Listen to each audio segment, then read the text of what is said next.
বাংলাদেশের সংস্কার প্রক্রিয়ায় সহযোগিতার প্রস্তাব কমনওয়েলথের। প্রধান উপদেষ্টার সঙ্গে মহাসচিবের বৈঠক। ব্রিটিশ এমপিদের সঙ্গে আলোচনায় উন্নয়ন সহযোগিতার জোর। লন্ডনে ডক্টর ইউনূসের সঙ্গে তারেক রহমানের বৈঠক 13 জুন। রাজনৈতিক সংকট সমাধানে নতুন দিগন্ত উন্মোচনের আশা বিএনপির। আন্তর্জাতিকভাবে ও গুরুত্বপূর্ণ বললেন মির্জা ফখরুল। এলডিসি উত্তরণের প্রস্তুতি পর্বে কর সুবিধা কমছে দেশীয় শিল্পে। সক্ষমতা না বাড়িয়ে সুরক্ষা তুলে নেয় ক্ষুব্ধ ব্যবসায়ীরা। কর্মসংস্থান কমে বেকারত্ব বাড়ার শঙ্কা। চাঞ্চল্যকর মামলার আসামি গ্রেফতারে ভাটা। লুণ্ঠিত মালামাল উদ্ধারও কম। পুলিশের ব্যর্থতায় আইনশৃঙ্খলা পরিস্থিতির অবনতির কারণ বলছেন বিশ্লেষক। মানতে নারাজ ডিএমপি।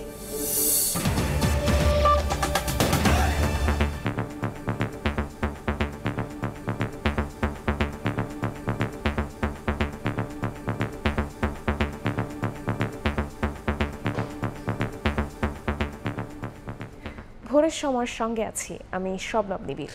লন্ডনে পৌঁছে ব্যস্ত সময় পার করলেন প্রধান উপদেষ্টা ডক্টর মোহাম্মদ ইউনূস। 4 দিনের সফরের প্রথম দিনে কমনওয়েলথে মহাসচিব, ব্রিটিশ এমপি ও লর্ডসের সঙ্গে বৈঠক করেন তিনি। এসব বৈঠকে গুরুত্ব পায় দুই দেশের সম্পর্ক জোরদার এবং বাংলাদেশে চলমান সংস্কারের বিষয়। এছাড়া এভিয়েশন খাতের দুই জায়ান্ট প্রতিষ্ঠানের শীর্ষ কর্তাদের সঙ্গে বৈঠক করেন প্রধান উপদেষ্টা। লন্ডন থেকে বিস্তারিত জানাচ্ছেন শোয়েব কবির। মঙ্গলবার সকালে লন্ডনে পৌঁছে ডরচেস্টার হোটেলে চলে যান প্রধান উপদেষ্টা ডক্টর মোহাম্মদ ইউনূস। কিছুক্ষণ বিশ্রামের পরেই শুরু হয় পূর্ব নির্ধারিত বৈঠক। সবগুলো বৈঠকেই অনুষ্ঠিত হয় হোটেলের লবিতে। দুপুরে ডক্টর ইউনূসের সঙ্গে সৌজন্য সাক্ষাৎ করেন বিমান প্রস্তুতকারক প্রতিষ্ঠান এয়ারবাসের executive vice president Wouter van বার্স ও ম্যানজিস এভিয়েশনের executive vice president Charles Willie. বিমান প্রযুক্তি ও বিনিয়োগ সহ পারস্পরিক আগ্রহের বিষয়ে আলোচনা করেন তারা। এরপর ব্রিটিশ অল পার্টি পার্লামেন্টারি গ্রুপের নেতারা সাক্ষাৎ করেন প্রধান উপদেষ্টার সঙ্গে। সাক্ষাতে বাংলাদেশ ও যুক্তরাজ্যের মধ্যকার কূটনৈতিক ও অর্থনৈতিক সম্পর্ক জোরদার, বাণিজ্য ও উন্নয়ন সহযোগিতার বিষয় উঠে আসে। বিকেলে অধ্যাপক ইউনূসের সঙ্গে হোটেলে আসেন কমনওয়েলথের মহাসচিব শার্লি আয়েরকর বোতচোয়ে। প্রথম দিনে সবশেষ বৈঠকে বাংলাদেশের সংস্কার প্রক্রিয়ায় সহযোগিতার প্রস্তাব দেন তিনি। ওনার একটানা মিটিং ছিল। প্রধান উপদেষ্টার প্রেস সেক্রেটারি শফিকুল আলম জানান, বাংলাদেশ ও যুক্তরাজ্যের মধ্যে কূটনৈতিক সম্পর্ক আরও গভীর করা এবং গণতান্ত্রিক প্রক্রিয়ার প্রতি আন্তর্জাতিক সম্প্রদায়ের আস্থা অর্জন এই সফরের মূল লক্ষ্য। ব্রিটেনে আসার one of the major issue হচ্ছে যে অ্যাসেট রিকভারি। আপনি জানেন যে বাংলাদেশের থেকে বিলিয়নস অফ ডলার্স চুরি হয়ে গেছে। যদিও সফরের প্রফেসর ইউনূসের ডেলিগেশনের সাথে না, বাট একসাথে এসছেন ডক্টর আব্দুল মোমেন এবং আহসান হাবিব মনসুর, আমাদের সেন্ট্রাল ব্যাংকের গভর্নর, এবং মোমেন সাহেব হচ্ছেন অ্যান্টি করাপশন কমিশনের চেয়ারম্যান। তাদের এই অ্যাসেট রিকভারিটা কিভাবে করা যায়, এটা একটা ওয়ান অফ দ্য বড় লক্ষ্য হচ্ছে এটা। সফরকালে ব্রিটিশ রাজা তৃতীয় চার্লসের কাছ থেকে কিংস হারমোনি অ্যাওয়ার্ড গ্রহণ করবেন প্রধান উপদেষ্টা। শুক্রবার বৈঠক করবেন বিএনপির ভারপ্রাপ্ত চেয়ারম্যান তারেক রহমানের সঙ্গে। লন্ডনে আসার পর থেকে জেনে এক মুহূর্ত বিশ্রাম নেই প্রধান উপদেষ্টা ডক্টর মোহাম্মদ ইউনূসের। প্রথম দিনেই একের পর এক বৈঠক, আর এতে উঠে আসে যুক্তরাজ্যের বিনিয়োগ, কূটনৈতিক সম্পর্ক, একই সাথে বাংলাদেশের ভবিষ্যতের দিক নির্দেশনা। এই সফর শুধুমাত্র আনুষ্ঠানিকতা নয়, আন্তর্জাতিক অঙ্গনে নতুন রূপে বাংলাদেশকে চিনিয়ে দেওয়ার এক সাহসী অগ্রযাত্রা। শোয়েব কবির, সময় সংবাদ, লন্ডন। লন্ডনে ডক্টর ইউনূস ও তারেক রহমানের বৈঠক ঘিরে রাজনৈতিক সংকট সমাধানে আশার আলো দেখছে বিএনপি। গুলশান কার্যালয়ে বিএনপির মহাসচিব জানান, বৈঠকের জন্য সরকারের পক্ষ থেকে আনুষ্ঠানিকভাবে দাওয়াত পেয়েছেন তারেক রহমান। একে সমসাময়িক রাজনীতির সবচেয়ে বড় ইভেন্ট এবং টার্নিং পয়েন্ট উল্লেখ করে মির্জা ফখরুল বলেন, ডিসেম্বরে নির্বাচন সম্ভব, এপ্রিল উপযুক্ত সময় নয়, এটি অনুধাবন করবে সরকার। ঈদের পর সাংবাদিকদের সঙ্গে বিএনপির মহাসচিব মির্জা ফখরুল ইসলাম আলমগীরের শুভেচ্ছা বিনিময়। গুলশানে দলের চেয়ারপারসনের কার্যালয়ে সমসাময়িক রাজনীতি নিয়ে নানা প্রশ্নের জবাব দেন মির্জা ফখরুল। স্ট্যান্ডিং কমিটির পক্ষ থেকে স্বাগত জানানো। শুরুতেই এ সময়ের সবচেয়ে আলোচিত ইস্যু লন্ডনে ডক্টর মোহাম্মদ ইউনূস ও তারেক রহমানের বৈঠকের বিষয়টি জানতে চাওয়া হয় বিএনপির মহাসচিবের কাছে। তিনি জানান, সরকারের তরফ থেকে লন্ডনে প্রধান উপদেষ্টার সঙ্গে বৈঠকের জন্য আনুষ্ঠানিক দাওয়াত পেয়েছেন দলের ভারপ্রাপ্ত চেয়ারম্যান তারেক রহমান। এ বিষয়ে দলের ভেতরেও হয়েছে আলোচনা। বৈঠকটি 13 জুন লন্ডন সময় সকাল 9টা থেকে সকাল 11টার মধ্যে হবে বলে জানান মির্জা ফখরুল। ওনাকে ফর্মালি দাওয়াত করা হয়েছে মিটিংয়ের জন্য। এটা আপনার 13 তারিখে 9টা থেকে 11টা পর্যন্ত লন্ডন টাইমে এই সময়টা দেওয়া হয়েছে আর কি। দুই নেতার এই বৈঠককে সমসাময়িক রাজনীতির সবচেয়ে বড় ইভেন্ট হিসেবে দেখছেন মির্জা ফখরুল, যার গুরুত্ব রয়েছে দেশে ও দেশের বাইরে। অধ্যাপক ইউনূস ও তারেক রহমানের বৈঠকে দেশের রাজনৈতিক সংকট সমাধানে নতুন দিগন্তের সূচনা করবে বলে আশা বিএনপি মহাসচিবের। এই সাক্ষাৎকারটা হলে অনেক সমস্যার সমাধান হয়ে যেতে পারে এবং অনেকগুলো সহজ হয়ে যেতে পারে, নতুন ডাইমেনশন সৃষ্টি হতে পারে, সম্ভাবনা অনেক আর কি। এখন এটা নির্ভর করবে আমাদের নেতৃবৃন্দের উপরে যে তারা এটাকে কিভাবে সেই সম্ভাবনার দিকে নিয়ে যাবেন। দলের তরফ থেকে আমরা আমাদের একজন চেয়ারপারসনকে সম্পূর্ণ যেটাকে বলে যে অথরিটি দিয়েছি। মির্জা ফখরুল বলেন, ডিসেম্বরে নির্বাচনের জন্য এখন অনড় দল। তার প্রত্যাশা, এপ্রিল নির্বাচনের জন্য উপযুক্ত সময় নয়, এটি অনুধাবন করবে অন্তর্বর্তী সরকার। BNP is always ready for election, কারণ এটা নির্বাচনের দল, এটা নির্বাচন করেই ক্ষমতায় যেতে চায়। এই যে আপনারা অনেকেই, ভাই আমি তো বিপ্লবী দল নই, খুব পরিষ্কার কথা, আপনারা আমাকে কোট করতে পারেন, আমরা কোনো বিপ্লবী দল নই, আমরা নির্বাচন করেই জনগণের ভোটের মাধ্যমে আমরা ক্ষমতায় যেতে চাই। নির্বাচনের আগে কেয়ারটেকারের আদলে সরকার কাঠামো হওয়া উচিত। সেক্ষেত্রে সরকারের আকার ছোট হতে হবে বলেও মনে করেন মির্জা ফখরুল। আফজাল হোসেন, সময় সংবাদ, ঢাকা। বরিশালে বিএনপি ও এর অঙ্গ সংগঠনের কমিটি পুনর্গঠন হবে আগামী 2 মাসের মধ্যে। একই সঙ্গে দলীয় শৃঙ্খলা ভঙ্গ ও অভ্যন্তরীণ দ্বন্দ্বে লিপ্ত নেতাকর্মীদের বিরুদ্ধেও নেওয়া হচ্ছে ব্যবস্থা। এদিকে রাজনৈতিক হয়রানিমূলক শতাধিক মামলা প্রত্যাহারের সিদ্ধান্ত নিয়েছে অন্তর্বর্তী সরকার। সব মিলেই চাঙ্গা বরিশালের তৃণমূল বিএনপি নেতাকর্মীরা। অপূর্ব রিপোর্টে বিস্তারিত।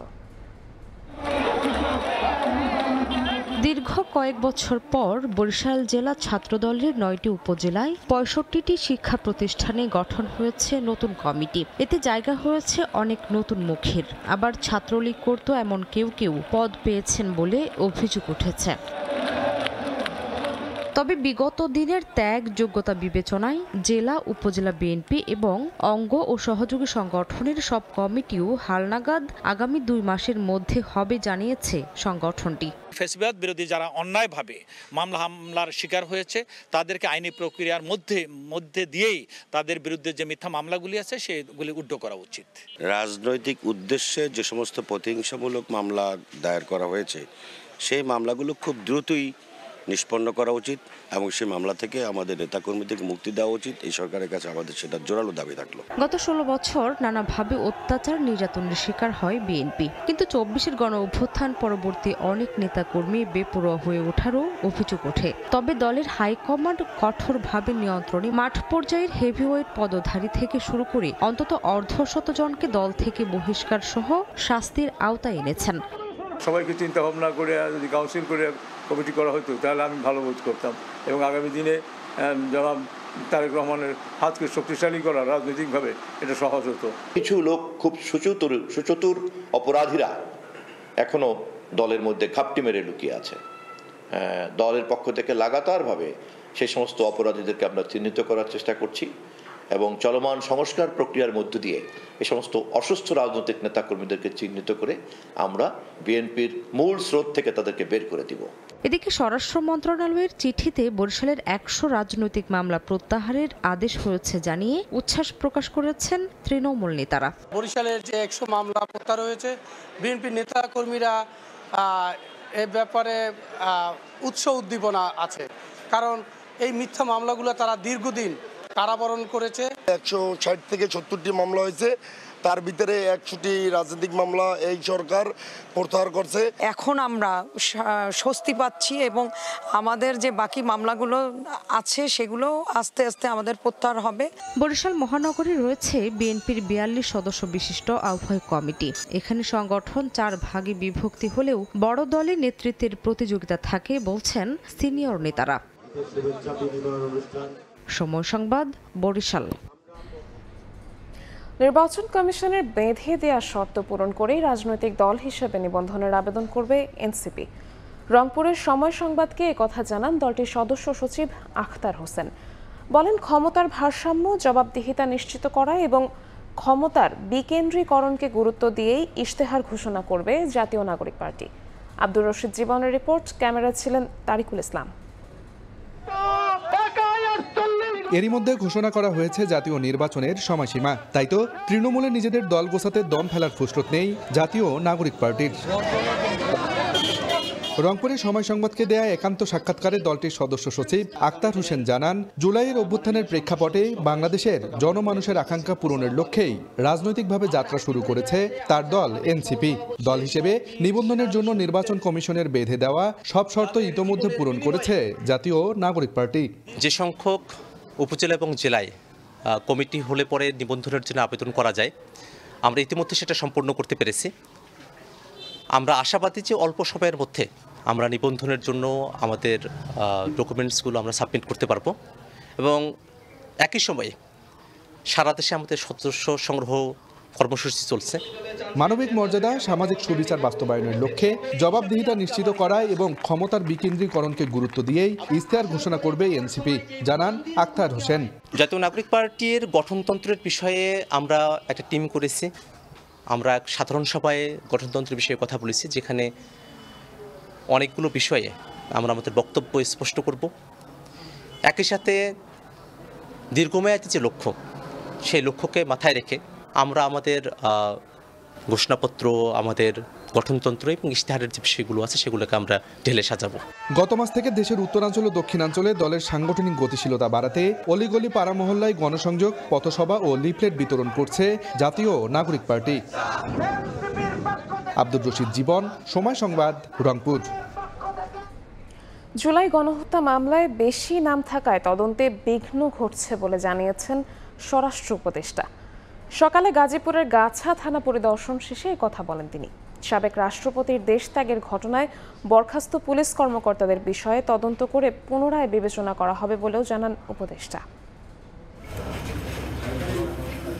ঈদ উপলক্ষে থানায় পুলিশ ব্যারাকের থাকা খাওয়ার কার্যক্রম পরিদর্শনে হঠাৎই গাজীপুরে স্বরাষ্ট্র উপদেষ্টার আগমন। শুরুতেই ঘুরে দেখেন নগরীর গাছা থানা, পরে পরিদর্শন করেন কোনাবাড়ি থানাও। পরিদর্শন শেষে বিভিন্ন গণমাধ্যমে কথা বলেন উপদেষ্টা। এ সময় জুলাই গণহত্যার মামলার বিষয়ে জানান, আসামির নাম বেশি থাকায় তদন্তে বিঘ্ন ঘটছে। বলেন, পুলিশের কেউ মামলা বাণিজ্যে জড়ালে বাড়ি পাঠিয়ে দেয়া হবে। 10-15 জনের নাম দিয়েছেন, 200-250 বেনামি লোক দিচ্ছেন, এই জন্য কিন্তু ইনভেস্টিগেশনও দেরি হয়ে যাচ্ছে। মামলা বাণিজ্যে যদি কেউ ইসের সাথে দুর্নীতির সাথে জড়িত হয়, তাকে কাউরি ছাড় দেওয়া হবে না। পুলিশি কার্যক্রম পরিদর্শন শেষে কাশিমপুর কারাগারে যান জাহাঙ্গীর আলম চৌধুরী। এ সময় কারারক্ষীদের খোঁজ নেওয়ার পাশাপাশি কথা বলেন বন্দীদের সঙ্গেও। ম্যাক্সিমাম মাদকের সাথে জড়িত আমাদের এখানে 2 ধরনের এই মাদকের সাথে, এই জন্য মাদকের সাথে আপনাকে একটা আন্দোলন গড়ে তুলতে হবে। এছাড়া 5 আগস্ট কারাগার থেকে পলাতকদের ধরতে কঠোর হওয়ার কথা জানিয়েছেন স্বরাষ্ট্র উপদেষ্টা। মেহেদী হাসান, সময় সংবাদ, গাজীপুর। তীব্র গরম উপেক্ষা করেই মঙ্গলবার জাতীয় চিড়িয়াখানায় যান দর্শনার্থীরা। অভিভাবকদের সঙ্গে নিয়ে বানর, বাঘ, সিংহ সামনে থেকে দেখে উচ্ছ্বসিত শিশুরা। এদিকে শ্যামলীতে ডিএনসিসি ওয়ান্ডারল্যান্ডের নানা রাইডে আনন্দে মেতে ওঠে শিশু কিশোররা। উমেহানিকে সঙ্গে নিয়ে ধ্রুব ব্যানার্জি রিপোর্ট।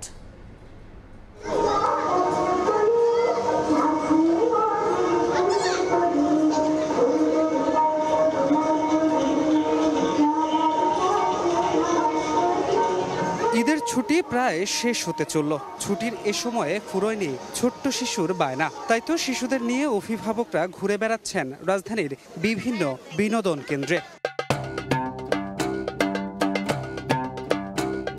ঈদের ছুটির চতুর্থ দিনে প্রচণ্ড গরম উপেক্ষা করেই জাতীয় চিড়িয়াখানায় ঢল নামে দর্শনার্থীর। বাবা মায়ের সঙ্গে আসে শিশুরাও। বাঘ দেখেছি, ভালুক দেখেছি, সিংহ দেখেছি, উট পাখি দেখছি আর হাতি দেখছি। অনেক ভালো লাগছে। আমি দেখেছি হাতি, সিংহ, বাঘ। জাতীয় চিড়িয়াখানা ছোট বাচ্চাদের জন্য একটা পারফেক্ট জায়গা। ঈদের ছুটিতে পরিবারকে সময় দিতে পারি, আর সেজন্য আমি আমার ওয়াইফ এবং বাচ্চাদের নিয়ে চিড়িয়াখানায় আসলাম।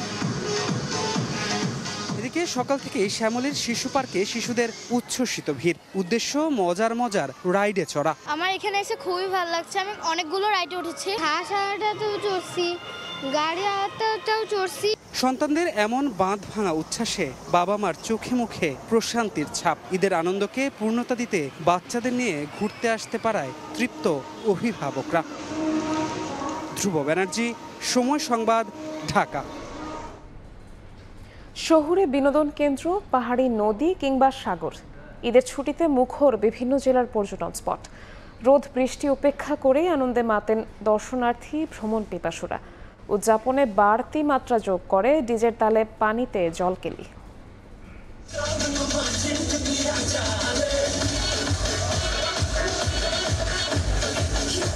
বাদ্যের তালে তালে মাতোয়ারা তরুণ তরুণীরা। ঈদ আনন্দের রেশ যেন কাটছেই না।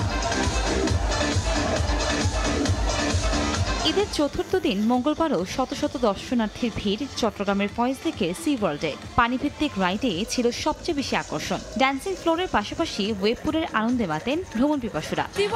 আগুন, পুরাই আগুন, এখানে সবাই আসবেন। বন্ধ পাইছি, বন্ধের মধ্যে আসে আনন্দ ফুর্তি লাগতেছে।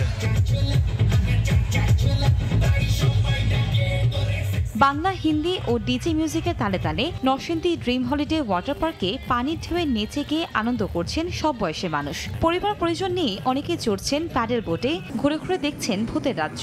ঈদের ছুটিটা আমরা একেবারেই নষ্ট করতে চাই না, তাই সবাই মিলে এখন আবার চলে আসলাম ড্রিম হলিডে। ফুল ফ্যামিলি নিয়ে এই পার্কে আসছি, আমি এর আগেও এসেছি। ঈদের লম্বা ছুটি, তাই সাগর তীরে লাখো পর্যটকের সমাগম। কখনো ঝুম বৃষ্টি, কখনো রোদ কিংবা মেঘলা আকাশ, যা পর্যটকের আনন্দের মাত্রা বাড়িয়েছে বহুগুণে। কক্সবাজার এমন একটি স্থান যেখানে বারবার আসলেও মনে হয় যেন বারবারই যাই। ঈদের ছুটিটা কক্সবাজারে অনেক ভালোই লাগে, যদিও মানুষের ভিড় অনেক। তারা যেন সবসময় লাল হলুদ পতাকার মাঝখানে গোসল করে, আর যেখানে লাল পতাকা দেওয়া রয়েছে ওইখানে যেন কোনোভাবে পানিতে না নামে। প্রাকৃতিক সৌন্দর্যে ভরপুর সিলেটের পর্যটন কেন্দ্র সাদা পাথরে ছিল ব্যাপক আনাগোনা পর্যটকের। পাহাড়ের বুক চিরে বয়ে চলেছে ঠান্ডা পানির স্রোত। সেই পানিতে দাপিয়ে বেড়াচ্ছে শিশু থেকে বয়োজ্যেষ্ঠরা। আমার সাথে আসছি, আমরা অনেক মজা করব। ভাবছিলাম বন্যা পরিস্থিতিতে যে অবস্থা হবে এরকম কিছুই হচ্ছে না, আমরা খুবই ঘুরতে পারতেছি। নিরাপত্তা ব্যবস্থাটা খুব ভালো, মানে কোনো বিশৃঙ্খলা নাই। ভ্রমণ পিপাসুদের নিরাপত্তা নিশ্চিতের কথা জানিয়েছে ট্যুরিস্ট পুলিশ। কনক আজাদ, সময় সংবাদ। ধারণ ক্ষমতা বিবেচনা না করায় ক্ষতির মুখে পড়ছে বিভিন্ন জেলার পর্যটন কেন্দ্রগুলো। যেগুলোতে দর্শনার্থীর ঢল যেমন নামছে, তেমনি গড়ে তোলা হচ্ছে অপরিকল্পিত স্থাপনা। পর্যটকদের সমাগমে আর্থিক লেনদেন বাড়লেও ক্ষতি হচ্ছে পরিবেশের। পর্যটন উন্নয়ন কর্তৃপক্ষ বলছে, অবস্থায় কোনো নির্দিষ্ট পর্যটন অঞ্চলে মানুষের যাতায়াতের হার নির্ধারণ করতে কাজ করছে সরকার। বিস্তারিত কাজল আব্দুল্লাহর রিপোর্টে। সমতল, পাহাড় কিংবা সাগর, প্রায় একই চিত্র সবখানে। সরকারি ছুটি বা উৎসবে পর্যটকের ভারে ঠাসা থাকে দেশের পর্যটন কেন্দ্রগুলো। তথ্য বলছে, দেশে বিভিন্ন প্রান্ত থেকে কক্সবাজার, সেন্ট মার্টিন, বান্দরবান, লামা, সাজেকে ছুটে যান সবচেয়ে বেশি পর্যটক। বাঁধনহারা এই পর্যটকদের আতিথেয়তায় গড়ে উঠছে অপরিকল্পিতভাবেই হোটেল, মোটেল, রেস্টুরেন্ট সহ নানা স্থাপনা। এতে আর্থসামাজিক উন্নতি হচ্ছে ঠিকই, কিন্তু মারাত্মকভাবে ক্ষতি করছে স্থানীয় পরিবেশ ও অবকাঠামোর। ঝুঁকিপূর্ণ হয়ে উঠছে স্বাভাবিক বসবাস। এমন অবস্থায় স্থানীয়দের সমন্বয়ে স্পট অনুযায়ী পর্যটকের সংখ্যা নির্দিষ্ট করার পরামর্শ সংশ্লিষ্টদের। সেন্ট মার্টিনে আসলে প্রতিদিন যখন যাচ্ছে, আমরা হিসাব করে দেখেছি যে সেন্ট মার্টিনে যদি খুব কম করেও যদি হয় প্রতিদিন 5 থেকে 10,000 মানুষ যায়। রাঙ্গামাটি, বান্দরবান, চিটাং, হিল ট্র্যাকসও কিন্তু এই ওভার ট্যুরিজমটা হচ্ছে। যেটা দরকার, that is about consultation, participation of local community এবং কি স্টেক হোল্ডার যারা আছে তাদেরকে নিয়ে একসাথে কথা বলে তারপরেই মেকানিজমটা বের করতে হবে। ট্যুর অপারেটররা বলছেন, অতিরিক্ত পর্যটক সমাগম নিয়ন্ত্রণ করার আগে তৈরি করতে হবে বিকল্প ট্যুরিস্ট জোন। নতুন কোনো ডেস্টিনেশন না করা পর্যন্ত আমরা পুরনো কোনো জায়গাটাকে ব্যারিয়ার দিতে পারবো না, সেটা ঠিক হবে না। তাহলে মানুষ যাবে কোথায়? সো নতুন একটা তৈরি করি, আমরা পুরনোটাকে আবার রিপেয়ার করি। তবে টেকসই ট্যুরিস্ট জোন গড়ে তুলতে সব স্পটেই পর্যটকদের যাতায়াত নির্দিষ্ট করতে চায় বাংলাদেশ পর্যটন বোর্ড। আমরা রিকোয়েস্ট করছি যে সব জায়গাতেই ক্যারিং ক্যাপাসিটি আগেই নির্ধারণ করে দেওয়া, যে সব জায়গায় বেশি ট্যুরিস্ট যায়। পরিসংখ্যান অনুযায়ী 2021 সালে দেশে অভ্যন্তরীণ পর্যটকের সংখ্যা ছিল 1 কোটি। 3 বছরের ব্যবধানে বেড়ে হয়েছে প্রায় 2.5 কোটি। বিশ্বের বিভিন্ন রুটে ভিসা জটিলতার কারণেই বাড়ছে অভ্যন্তরীণ চলাচল। কাজল আব্দুল্লাহ, সময় সংবাদ, ঢাকা। প্রিয়জনের সঙ্গে ঈদ উদযাপন শেষে দেশের বিভিন্ন প্রান্ত থেকে রাজধানীতে ফিরছে মানুষ। মঙ্গলবার সকাল থেকেই ট্রেন, লঞ্চ ও বাসে ঢাকায় ফেরা মানুষের ভিড় ছিল চোখে পড়ার মতো। যাত্রীরা বলছেন, জীবিকার তাগিদ ছাড়াও ভোগান্তি এড়াতে কিছুটা আগে ভাগেই ঢাকায় ফিরছেন তারা। সহকর্মী শফিকুজ্জামান রুবেলকে সঙ্গে নিয়ে বিস্তারিত জানাচ্ছেন প্রসূন আশিস। হুইসেল বাজিয়ে দেশের বিভিন্ন প্রান্ত থেকে রাজধানীতে প্রবেশ করছে একের পর এক ট্রেন। কমলাপুর রেল স্টেশনের প্ল্যাটফর্মে ট্রেন থামতেই হাস্যোজ্জ্বল মুখে নেমে আসেন যাত্রীরা। জানান, আত্মীয় স্বজন ও পরিবারের সান্নিধ্যে ঈদ ছিল আনন্দময়। গ্রামীণ পরিবেশে সময় কাটাতে পেরে খুশি শিশুরাও। দীর্ঘ ছুটি থাকায় রাজধানীতে ফেরার ক্ষেত্রে তেমন চাপ পড়বে না এবং ফিরতি পথে ট্রেনের কোনো সংকটও নেই বলে জানিয়েছে কমলাপুর স্টেশন কর্তৃপক্ষ। গরু জবাই হয়েছে, দেখছি অনেক ভালোভাবে ঈদ গেছে। আমার খালাবোনের কাছ থেকে আমি মেহেন্দি কিনে নিলাম, খেলাধুলা করলাম। অনেক ভালো কেটেছে পরিবারের সাথে। জ্যাম এবং এগুলোর জন্য একটু আগে ফেরা। ম্যানেজমেন্টও অনেক ভালো ছিল, ট্রেনে খুব একটা বেশি অসুবিধা ফেস করি নাই। আরও সপ্তাহখানেক আমাদের ঈদ সার্ভিস চলবে। প্রত্যাশা যে না কোনো সংকট আমরা মুখোমুখি হব না ইনশাআল্লাহ। ভোর থেকে সদরঘাটে নোঙর করে বেশ কয়েকটি লঞ্চ। এর মধ্যে বরিশাল, ভোলা, পটুয়াখালী ও বরগুনার কয়েকটি লঞ্চেই ফিরতি যাত্রীর সংখ্যা ছিল উল্লেখযোগ্য। খারাপ লাগছে চলে আসা সবাইকে ছাইরা, বাট যতটুকু সময় ছিলাম এনজয় করছি সবার সাথে। আগে একটু চলে আসা, এখানে কিছু রেস্ট নিয়ে যেমন কর্মস্থলে চলে যেতে হবে। কাজিনদের সাথে ঘোরাফেরা, দাদা দাদি এরা যতদিন বেঁচে আছে আমি মনে করি ঈদ বাড়িতে। রাজধানীর বিভিন্ন বাস টার্মিনালেও ভোর থেকে ঢাকায় ফেরা যাত্রীদের ভিড় চোখে পড়ে। সায়েদাবাদ ও মহাখালীতে যাত্রীরা জানান, ঈদ শেষে যানজটমুক্ত পথে ফিরতে পেরে খুশি তারা। কোনো আসা যাওয়ায় কোনো সমস্যা হয় না। টিকিট আগে কাটার পরেও আমাকে ভাড়া বেশি দিতে হয়েছে, কিন্তু আসার সময় সেটা লাগে না। আসার সময় ভাড়া কম, বাট যাওয়ার সময় অনেক সিন্ডিকেটের ভাড়া অনেক বেশি নিছে। এদিকে ঈদ পরবর্তী ছুটি উপভোগ করতে রাজধানী ছেড়ে বিভিন্ন গন্তব্যেও যাচ্ছেন অনেকে। প্রসূন আশিস, সময় সংবাদ, ঢাকা। এলডিসি উত্তরণের প্রস্তুতি হিসেবে বাজেটে কমছে নানা খাতে কর সুবিধা। এতে হ্রাস পাবে স্থানীয় শিল্প সুরক্ষা। সক্ষমতা না বাড়িয়েই বাজেটে এমন প্রস্তাবের সমালোচনা ব্যবসায়ী ও বিশেষজ্ঞদের। তাদের শঙ্কা, এই পদক্ষেপ শিল্পগুলোকে দুর্বল করবে। কমে যাবে কর্মসংস্থান, বাড়বে বেকার জনগোষ্ঠী। সক্ষমতা বাড়াতে কর আহরণে সুশাসন বৃদ্ধির তাগিদ। ফরহাদুর রহমানের রিপোর্ট। এলডিসি থেকে উত্তরণের পর বিশ্ব বাণিজ্যে বিভিন্ন সুযোগ হারাবে বাংলাদেশ। পাশাপাশি নিজস্ব শিল্প সুরক্ষায় যে আগ্রাসী শুল্ক আরোপ করা আছে তা ধীরে ধীরে শূন্যে নামিয়ে আনতে হবে। এর অংশ হিসেবে প্রস্তাবিত বাজেটে ৫% পণ্যে আমদানি শুল্ক কমানোর ঘোষণা এসেছে। এছাড়াও বিভিন্ন খাতে করা হয়েছে শুল্ক যৌক্তিকীকরণের প্রস্তাব। বাজেটে এমন উদ্যোগের বিপরীতে উদ্বিগ্ন স্থানীয় উৎপাদকরা। তাদের দাবি, শুল্ক সুবিধা তুলে দিলে বিদেশি পণ্যের সঙ্গে প্রতিযোগিতায় চাপে পড়তে পারে দেশীয় শিল্প খাত। মেশিন তৈরি করব, ওটা যদি আমার 30 থেকে 40% ভ্যাট ট্যাক্স দিতে লাগে, তা আমি তো অন্য দেশের থেকে কম্পিটিশন করে পারবো না। অথচ সেম মেশিন আপনি যদি বাইরের থেকে নিয়ে আসেন, 2% ট্যাক্স দিয়ে আপনি আনতেছেন। আর এই মেশিন যদি আমি তৈরি করি, আমাদের 30% ট্যাক্স দিতে লাগতেছে, তা আমার তো কস্টিং আসবে না। চায়নাতে যিনি যে একটা জিনিস যখন প্রডিউস করছেন, তার যদি র ম্যাটেরিয়ালের উপরে যদি ট্যাক্স না থাকে, তার ইনপুটের উপরে যদি ট্যাক্স না থাকে, তাহলে আপনার তার উৎপাদন খরচ আমার থেকে কম হবে।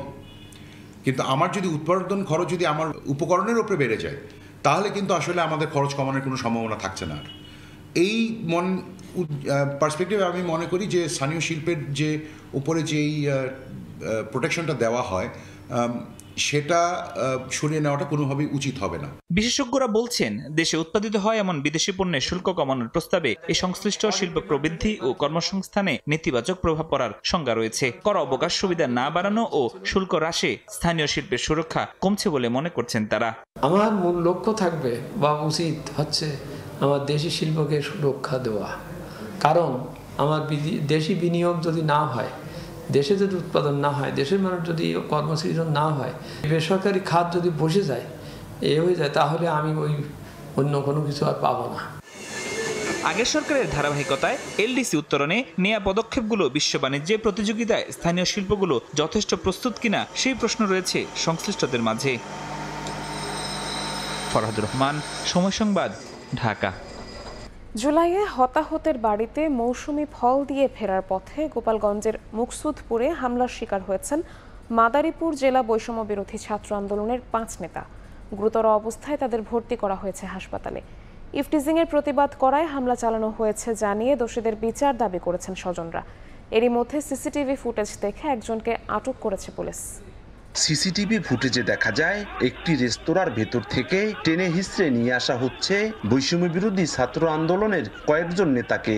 শহীদ পরিবারের সাথে সাক্ষাৎ করতে যাচ্ছিলাম আর আমরা তাদের জন্য মৌসুমি ফল নিয়ে যাচ্ছিলাম। তাহলে কেন আমাদের উপরে হামলা হলো, কেন তারা হামলা করলো, এটার বিচার হচ্ছে, আমরা সুস্থ বিচার চাই। ইফতিজিং করছে, আরও মেয়েদের অনেক কিছু বলছে, তা ওই কারণে ওই সুবাদে আমরা যে বলা করছি, তা ওনাদের সাথে আমাদের কথা কাটাকাটি হইতেছে। এর মধ্যেই হোটেলের স্টাফরা বাইরে ওনাদের হাতে লাঠি ছুরি এসব নিয়ে করছে, আমাদের আক্রমণ করছে। আমার মনে হচ্ছে এটা পূর্ব পরিকল্পিত, আর নয়তো হুটহাট করে একটা ইনস্ট্যান্ট গ্যাঞ্জামে তো কখনোই দেশীয় অস্ত্র থাকতে পারে না। একটা মবের মতন তৈরি করে তাদের উপর আক্রমণ করা হয়। মারামারির অভিযোগে আমাদের কাছে 5 জন ছাত্র এসেছে। আমরা তাদের দেখে এদের মধ্যে 2 জনকে আমরা ভর্তি দিয়েছি এবং 3 জনকে প্রাথমিক চিকিৎসা দিয়েছি।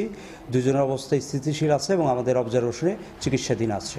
হামলায় জড়িতদের বিচার দাবি করেছেন বৈষম্য বিরোধী ছাত্র আন্দোলনের নেতারা। বৈষম্য বিরোধী ছাত্র আন্দোলন আজকে এইটার শিকার হয়েছি, আগামীকালকে অন্য কেউ হইতে পারে। যেহেতু আমাদের বৈষম্য বিরোধী ছাত্র আন্দোলনের 2-3 জনকে আহত করা হয়েছে, আমরা এটার বিচার চাই। ঘটনাস্থল থেকে একজনকে আটক করেছে পুলিশ, বাকিদের ধরতে চলছে অভিযান। বৈষম্য বিরোধী ছাত্র আন্দোলন ছিল, সাধারণ পাবলিক ছিল, ওরা মারামারি করতে গিয়ে একটু মারামারি হয়েছে। পুলিশ নিজেরাই বাদী হয়ে আমরা একটা মামলা করবো। একজন আমি দেখে আসছি, আরো হয়তো এখন বাড়ছে কিনা, অভিযান চলছে তো। হামলার ঘটনায় মিজান পরিবহনের বক্তব্য পাওয়া যায়নি। সঞ্জয় কর্মকার, অভিজিৎ, সময় সংবাদ, মাদারীপুর। নারায়ণগঞ্জে নিষিদ্ধ ছাত্রলীগের এক নেতাকে গণধোলাই থেকে বাঁচাতে এলোপাতাড়ি গুলি করেছেন এক ব্যক্তি।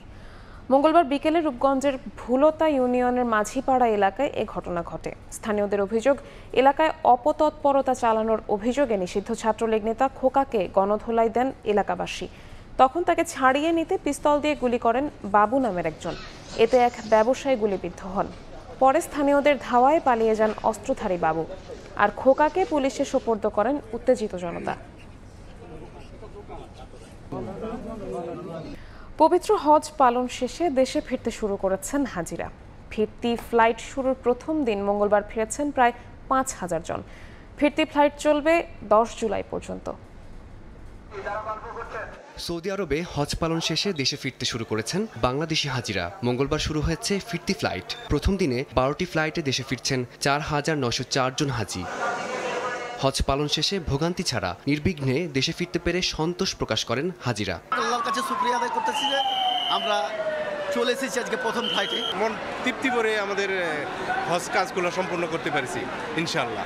চলতি বছর বাংলাদেশ থেকে হজ পালনে সৌদি আরব যান 86,958 জন। 222টি ফিরতি ফ্লাইটে দেশে ফিরবেন তারা। এই কার্যক্রম চলবে আগামী 10 জুলাই পর্যন্ত। এখানে তো এবার নিয়ম শৃঙ্খলা খুব ভালো ছিল, আমরা সবকিছু ভালোই পাচ্ছি। হজ ইনশাআল্লাহ আলহামদুলিল্লাহ খুব সহজ হয়েছে, বাংলাদেশের মানুষের জন্য খুবই উপকার হয়েছে। গভর্নমেন্টকে ধন্যবাদ এত সুন্দর আয়োজন করার জন্য। কর্তৃপক্ষ জানিয়েছে হাজিদের নিয়ে প্রতিটি ফিরতি ফ্লাইটই নির্ধারিত সময়েই গন্তব্যে পৌঁছেছে। ফারদিন মাঝার, সময় সংবাদ, ঢাকা। 2025 সালে হজ পালন করতে যাওয়া হাজিরা পেলেন নতুন এক অভিজ্ঞতা। গত বছরের তুলনায় এবারের যাত্রা ছিল অনেকটাই নির্বিঘ্ন। হজ সেবা দানকারী প্রতিষ্ঠানগুলোর সুশৃঙ্খল ব্যবস্থাপনায় এবার হাজিদের ব্যাগ পৌঁছেছে নির্ধারিত সময়ের মধ্যে, যা তাদের যাত্রাকে করেছে আরও সহজ। মক্কা থেকে আরিফুর রহমানের রিপোর্ট। বিগত বছরগুলোতে ব্যাগ নিয়ে চরম ভোগান্তির শিকার হতেন হাজিরা। অব্যবস্থাপনার কারণে কারো কারো হজের শেষ পর্যন্ত ব্যাগ পাওয়া যেত না। কিন্তু এবারের অভিজ্ঞতা পুরোটাই ভিন্ন। হাজিরা জানান এবছর সময় মতো হাতে পেয়েছেন তাদের লাগেজ। কোনো রকম চাপ ছাড়াই হজের যাবতীয় কার্যক্রম সম্পন্ন করতে পেরেছেন।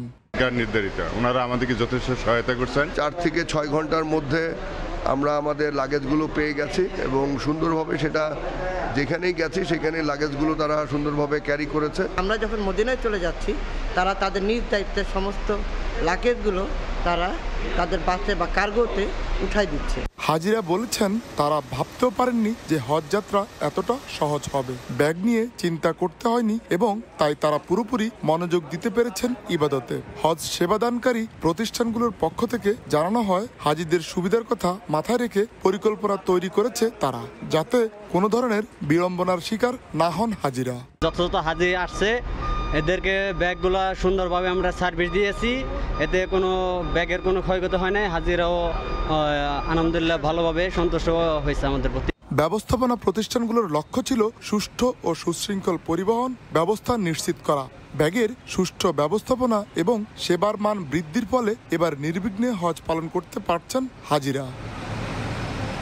সব কিছু অনেক সুন্দর হয়েছে, খুব ভালো হয়েছে, খুবই ভালো হয়েছে আমাদের কাছে। যেমনটি জানছিলেন যে একজন হাজি যিনি এই বছর হজ করতে এসেছেন তিনি জানাচ্ছিলেন যে তার এই বছর হজের অভিজ্ঞতা অত্যন্ত চমৎকার এবং ভালো হয়েছে, অর্থাৎ তিনি খুবই সন্তুষ্ট। তাদের এই হজের যে জার্নি বাংলাদেশ থেকে আসা থেকে শুরু করে সৌদি আরবে এসে পবিত্র মক্কা অবস্থান করা এবং এখানে হজের যে সার্বিক ব্যবস্থাপনা সব কিছু মিলিয়ে তিনি তার সন্তুষ্টি প্রকাশ করেছেন। এতে বলা চলে যে বিগত বছরের চাইতে এই বছরের হজ ব্যবস্থাপনা অত্যন্ত ভালো এবং চমৎকার ছিল। মক্কা থেকে আরিফুর রহমান, সময় সংবাদ। দেশে নতুন করে চোখ রাঙাচ্ছে করোনার নতুন ভ্যারিয়েন্ট। বিমানবন্দর কর্তৃপক্ষ সতর্কতা জারির দাবি করলেও যাত্রীরা বলছেন স্ক্রিনিংয়ের বালাই নেই। এদিকে বেনাপোল স্থলবন্দরে শুধু হ্যান্ড থার্মাল দিয়ে স্বাস্থ্য পরীক্ষা শুরু হলেও ভারতীয় ট্রাক চালকদের এই কর্মসূচির আওতায় আনা হয়নি। 4 বছর আগে করোনা ভাইরাসের এক ভয়াবহ রূপ দেখেছিল বিশ্ববাসী। সম্প্রতি সেই মহামারী ফের নতুন রূপে দেখা দিয়েছে। পাশের দেশ ভারতে নিয়েছে ভয়াবহ রূপ। গত 2 সপ্তাহ ধরে দেশেও নতুন করে করোনা শনাক্ত হচ্ছে। স্বাস্থ্য অধিদপ্তরের সূত্র বলছে এবার আতঙ্ক ছড়াচ্ছে ওমিক্রন ধরনের নতুন ভ্যারিয়েন্ট NB1.8.1। চিকিৎসকদের সংখ্যা এই ভ্যারিয়েন্টটি বিভিন্ন দেশে ছড়াচ্ছে, যা আন্তর্জাতিক ভ্রমণকারীদের মাধ্যমে বাংলাদেশেও ছড়িয়ে পড়ার ঝুঁকি তৈরি করছে। ভারতসহ পার্শ্ববর্তী কয়েকটি দেশে করোনা ভাইরাসের নতুন ভ্যারিয়েন্টের সংক্রমণ বেড়ে যাওয়ায় সতর্কতা জারি করেছে স্বাস্থ্য অধিদপ্তর। জরুরি প্রয়োজন ছাড়া ভারত ভ্রমণ না করারও নির্দেশনা দেওয়া হয়েছে। নতুন একটা ভ্যারিয়েন্ট আসতেছে, ওই অনুযায়ী আমাদের প্রিপারেশন থাকতে হবে, সেটা এয়ারপোর্ট হোক সব জায়গায় হোক। এখানে আমি তেমন কোনো ফ্যাসিলিটিস পেলাম না, মানে কিছুই নাই, যা যেমন ইচ্ছা চলছে। করোনা যেন আসছে তা আমরা শিওর জানি না। করোনা সংক্রমণ প্রতিরোধে বাড়তি সতর্কতার কথা জানান বিমানবন্দরের ঊর্ধ্বতন এই কর্মকর্তা। থার্মাল স্ক্রিনিং অন করে দেওয়া হয়েছে আমাদের পার্শ্ববর্তী দেশের থেকে। এখন সব অ্যারাইভিং প্যাসেঞ্জারদের জন্যই আমরা থার্মাল স্ক্রিনিংটা করেছি। এখানেও যে গাইডলাইন্স আছে আমাদের সাফিসিয়েন্ট মাস্ক টাস্কের ব্যবস্থা রাখা হয়েছে, যে যদি অসুস্থ হয় তাদেরকে এখানে ইনিশিয়াল চেক করে পরবর্তীতে কুর্মিটোলা হসপিটালে পাঠানো, ওগুলো কোঅর্ডিনেশন ওদের সবই চালু রয়েছে।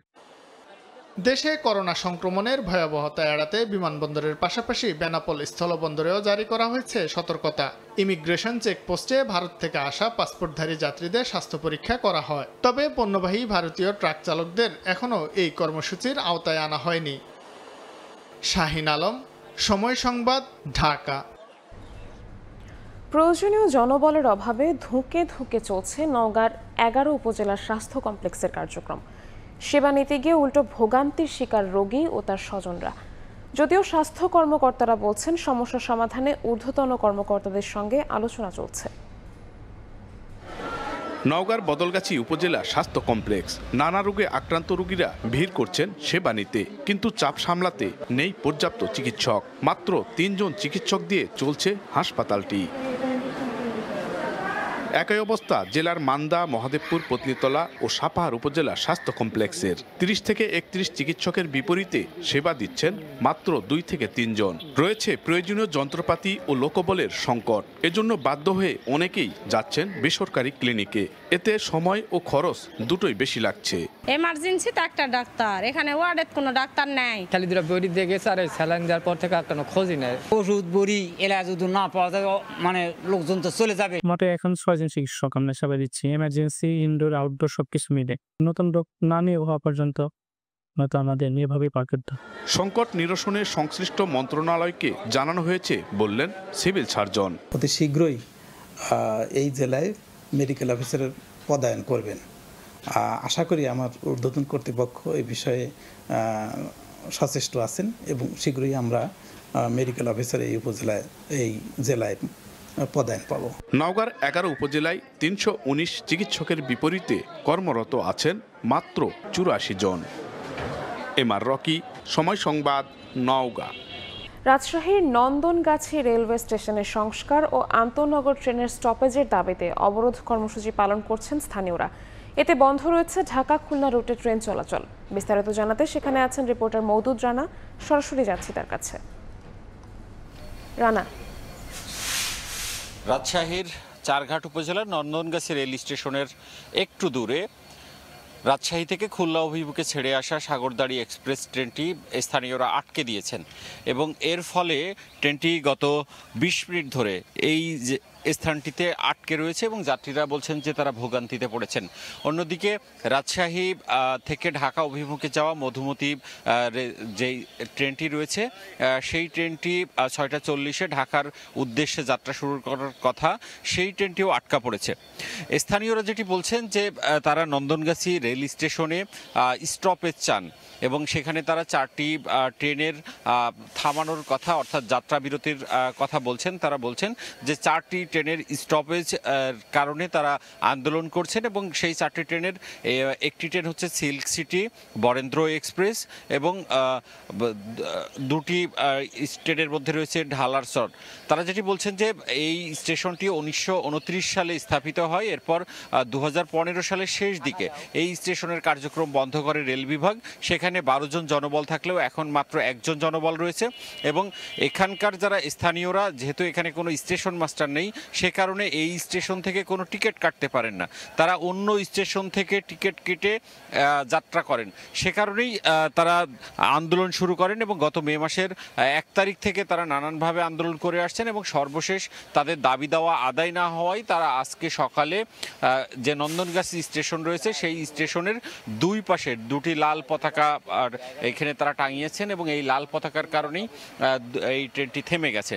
তারা বলছে যে তাদের যৌক্তিক যে দাবি, সেই দাবি যদি পূরণ না হয় তাহলে তারা সারাদিন এভাবেই এই ট্রেন আটকে রাখবেন। আমরা কথা বলেছিলাম এই ট্রেনের যিনি গার্ড রয়েছেন তিনি বলছেন যে তাকে আগে থেকে জানানো হয়নি, তবে এই আন্দোলনের খবর তিনি রেল বিভাগকে পৌঁছে দিয়েছেন। রেল বিভাগ তাকে ট্রেন এখানে থামাতে বলেছে। তিনি এখন এই রেলের যে যাত্রা বিরতি সেটি দিয়ে রয়েছেন। তিনি এখনো পর্যন্ত পরবর্তী নির্দেশনা জানেন না।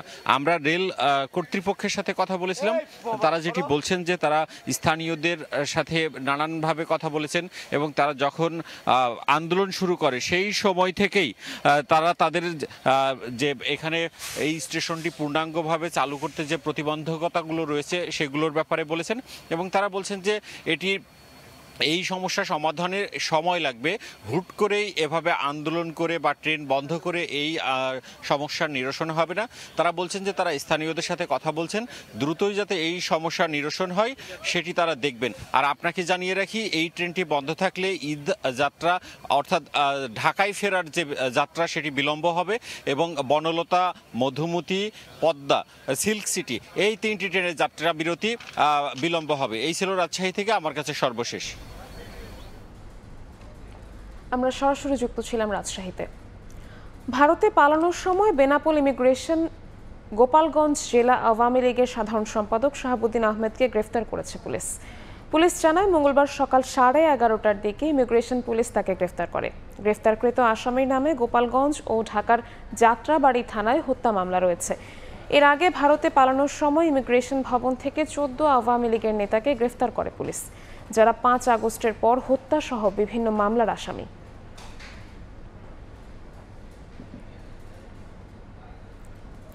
চট্টগ্রামের নিউ মার্কেট এলাকার MK সুপার মার্কেটের একটি দোকানে অগ্নিকাণ্ডের ঘটনা ঘটেছে। স্থানীয়রা জানান, মঙ্গলবার বিকেলে হঠাৎ মার্কেটটির MR ফ্যাশন নামে একটি দোকান থেকে ধোঁয়া বের হতে দেখে ফায়ার সার্ভিসে খবর দেন। পরে খবর পেয়ে ফায়ার সার্ভিসের 2টি ইউনিট আধ ঘন্টার চেষ্টায় আগুন নিয়ন্ত্রণে আনে। মার্কেটটিতে এর আগেও অগ্নিকাণ্ডের ঘটনা ঘটেছে। প্রাথমিকভাবে 5 থেকে 10 লাখ টাকা ক্ষতি হয়েছে বলে ধারণা করছে ফায়ার সার্ভিস।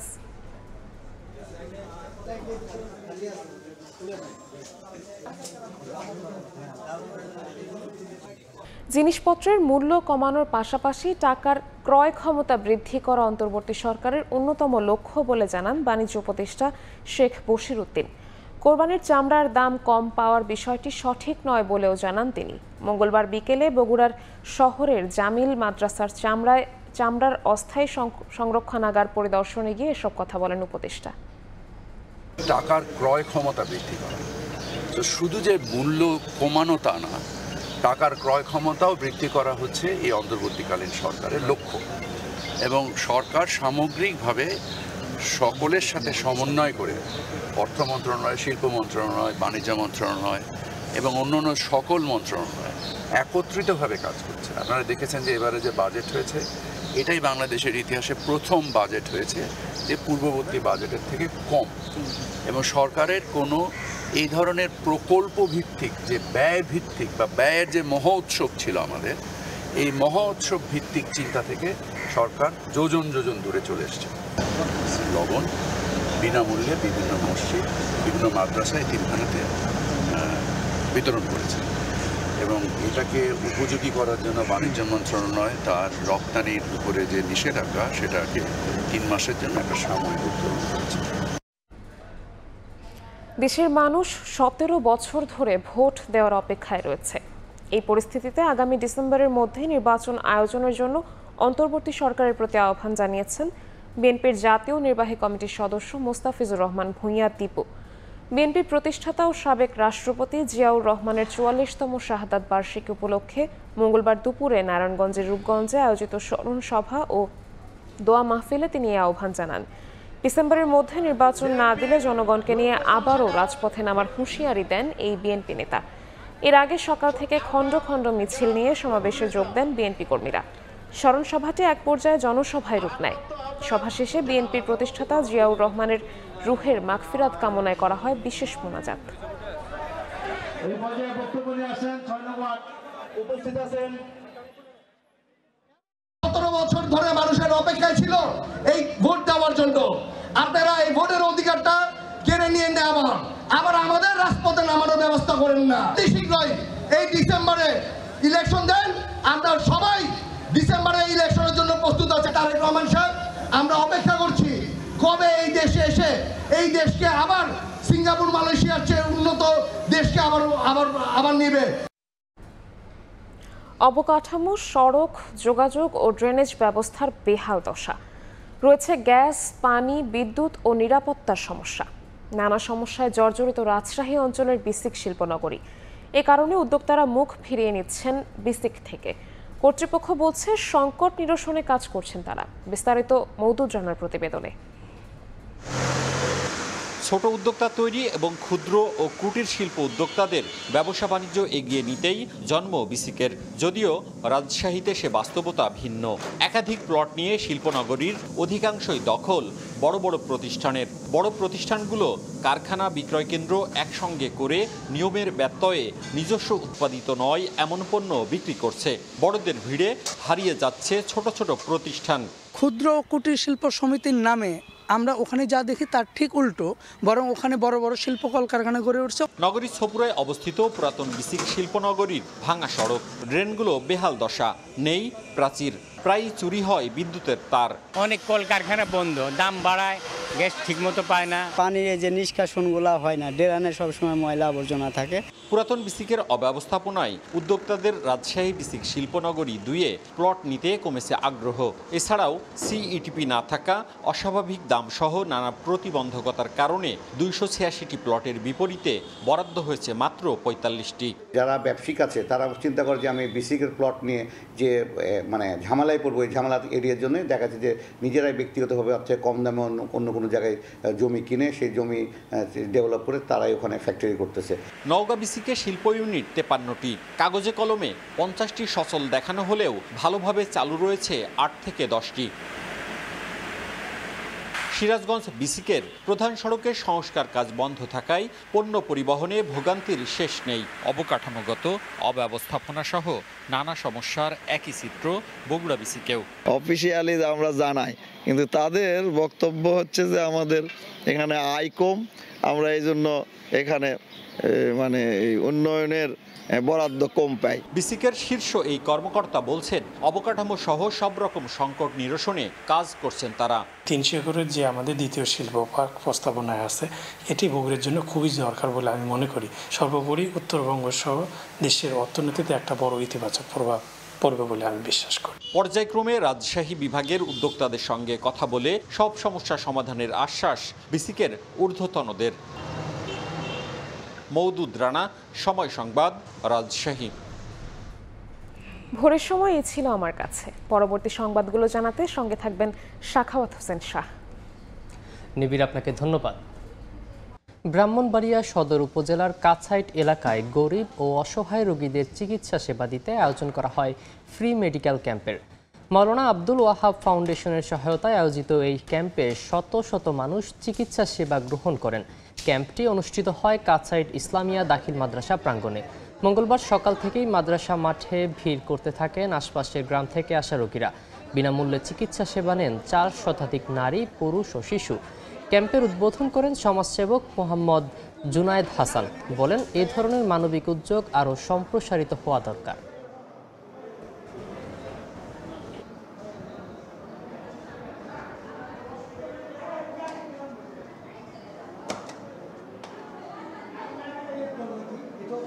বাড়ির কাছে ডাক্তার পাইছি, এটা পাই তো আমরা অনেক খুশি। আমরা গ্রামে এভাবে ডাক্তার আসুক, আমরা এটা চাই। সবসময় আশা যাতায়াত থাকলে আমরা দেখাইতে পারব। আমরা ফাউন্ডেশনের সদস্যদেরকে নিয়ে পরামর্শ করে ফ্রি মেডিকেল ক্যাম্পের ব্যবস্থা করি, যেখানে চর্ম বিশেষজ্ঞরা আসছে ঢাকা থেকে, বারডেম থেকে। আমরা অন্তত এলাকার 400-500 মানুষের চিকিৎসা দিতে পারি, এতে আমরা ধন্য হব। চেম্বারে রোগী দেখে একরকম, এই যে ভিড়ের মধ্যে রোগী দেখা একরকম।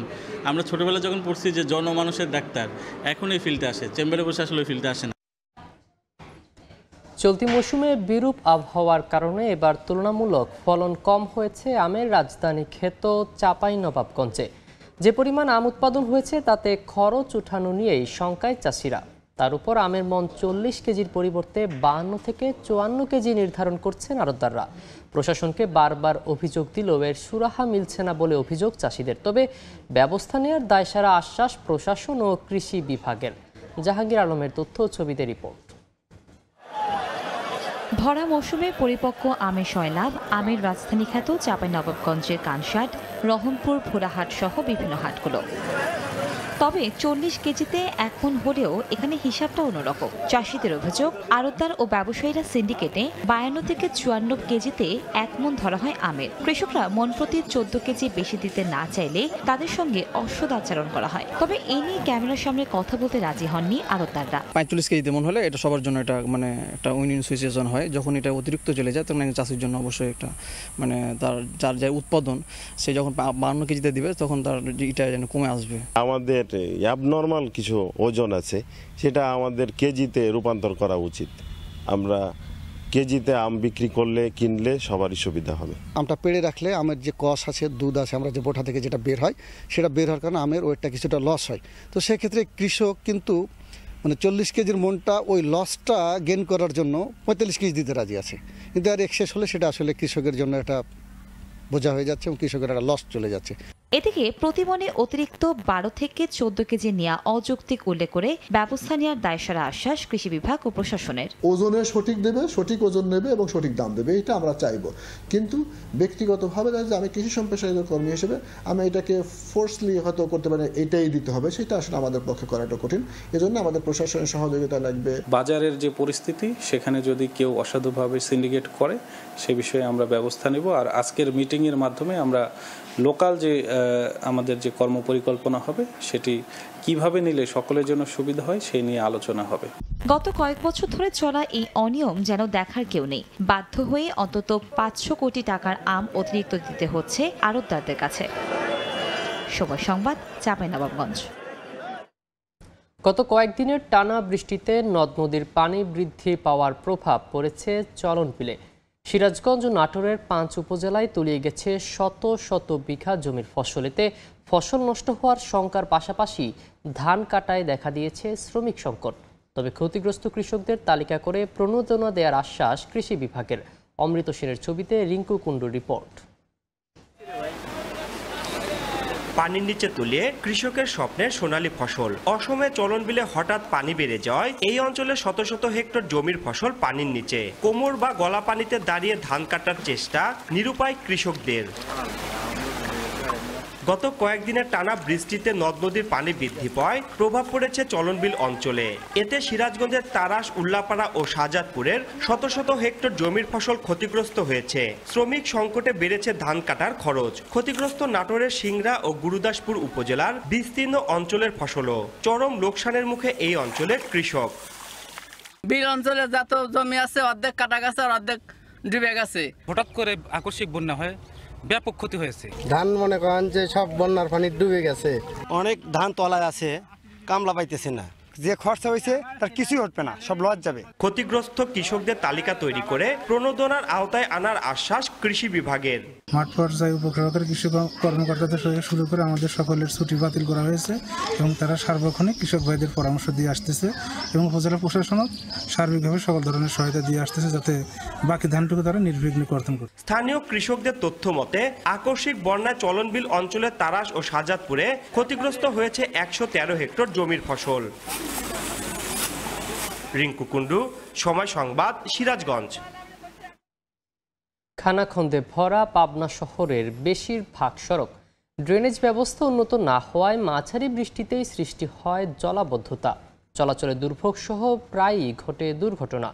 জনদুর্ভোগ লাঘবে দ্রুত সড়কগুলো সংস্কারের দাবি স্থানীয়দের। শিগগিরই সংস্কার শুরু হবে বলে জানিয়েছে পৌর কর্তৃপক্ষ। সবুজ মোল্লা রিপোর্ট।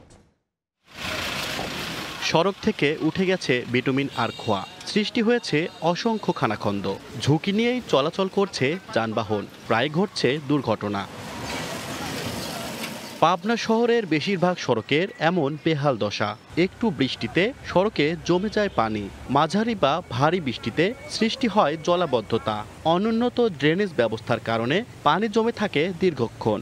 পথচারী থেকে যানবাহন চালক বছরের পর বছর দুর্ভোগ পোহাতে হচ্ছে সবাইকে। সড়ক সংস্কারে সুনজর নেই কর্তৃপক্ষের, অভিযোগ স্থানীয়দের। দীর্ঘদিন ধরে এই রাস্তাটা অতি জনাদীর্ণ অবস্থা। বৃষ্টি হইলে কিছু দেখা যায় না, রাস্তা তো ডুবে যায়। ড্রেন দিয়ে যদি পানি বাড়ায় তাহলে খুব সুন্দর হয়, কিন্তু ড্রেনটাই জাম। পাবনা পৌরসভা কি করে বুঝতে পারি না, এনারা দেখে কি দেখে না, এনাদের লোকজন আসলে কোথায়? পৌর কর্তৃপক্ষ বলছে বেশিরভাগ সড়কের সংস্কার প্রয়োজন। ইতিমধ্যে নেওয়া হয়েছে উদ্যোগ। এস্টিমেট প্রস্তুত করা হয়েছে, আমরা ইমিডিয়েট সেটা টেন্ডার প্রক্রিয়াধীন টেন্ডারে চলে যাব, গিয়ে হসপিটাল রোড এবং তার সঙ্গে আনুষঙ্গিক আরও বেশ কিছু রোড আছে যেগুলো আমরা সংস্কারের উদ্যোগ নিয়েছি এবং সংস্কার করা হবে ইনশাল্লাহ। পাবনা পৌরসভার তথ্য মতে পৌর এলাকায় রাস্তা রয়েছে 240 কিলোমিটার আর ড্রেন 119 কিলোমিটার। সবুজ মোল্লা, সময় সংবাদ, পাবনা। সাগরে মাছ শিকারে 58 দিনের নিষেধাজ্ঞা উঠছে মধ্যরাতে। এর মধ্যে কক্সবাজার উপকূলে নোঙর করা ট্রলারে ফিরেছে অনেক জেলে। তবে সরকারি নিষেধাজ্ঞা শেষ হলেও এখন প্রাকৃতিক নিষেধাজ্ঞার মুখে পড়েছেন জেলেরা। তবে তাই সাগরে অনেক ট্রলারই যাচ্ছে না বলে জানিয়েছে জেলা ফিশিং বোট মালিক সমিতি। মোহাম্মদ ফরাজের ক্যামেরায় বিস্তারিত জানাচ্ছেন সুজাউদ্দিন রুবেল। সাগরে মাছ শিকারে সরকারি 58 দিনের নিষেধাজ্ঞা শেষ হচ্ছে বুধবার মধ্যরাতে। এর আগেই কক্সবাজার উপকূলে ফিরতে শুরু করেছেন শত শত জেলে। উপকূলে নোঙর করা ট্রলারে পার করছেন ব্যস্ত সময়। বাকখালী নদীতে নোঙর করা সারি সারি ট্রলার। এসব ট্রলারে ইঞ্জিন উঠানোর পাশাপাশি মেরামত করা হচ্ছে খুঁটিনাটি অংশ। অনেক ট্রলারে উঠানো হয়েছে ড্রাম, তেল, বাঁশ ও রশি সহ জেলেদের নিত্য প্রয়োজনীয় খাদ্যপণ্য। জেলেরা বলছেন নিষেধাজ্ঞা কাটিয়ে চলছে সাগরে যাবার প্রস্তুতি। জাল, আপনার এই বরফ, এই তেল, পানি, বাজার সানি এগুলো নিয়ে আমরা সাগরে যাবো। সাগরে যেতে পারলে আমরা খুশি। বন্ধ যখন করছে এখন ইনকাম শুরু হচ্ছে, আমাদের খুব আনন্দ লাগছে। এদিকে সরকারি নিষেধাজ্ঞা কাটিয়ে এখন প্রাকৃতিক নিষেধাজ্ঞার মুখে পড়ছেন জেলেরা। কারণ নিষেধাজ্ঞা শেষের পরেই শুরু আষাঢ় মাস। তখন সাগর বৈরী থাকায় জেলেদের মাছ শিকারে পাঠানো নিয়ে দুশ্চিন্তায় রয়েছেন ট্রলার মালিকরা।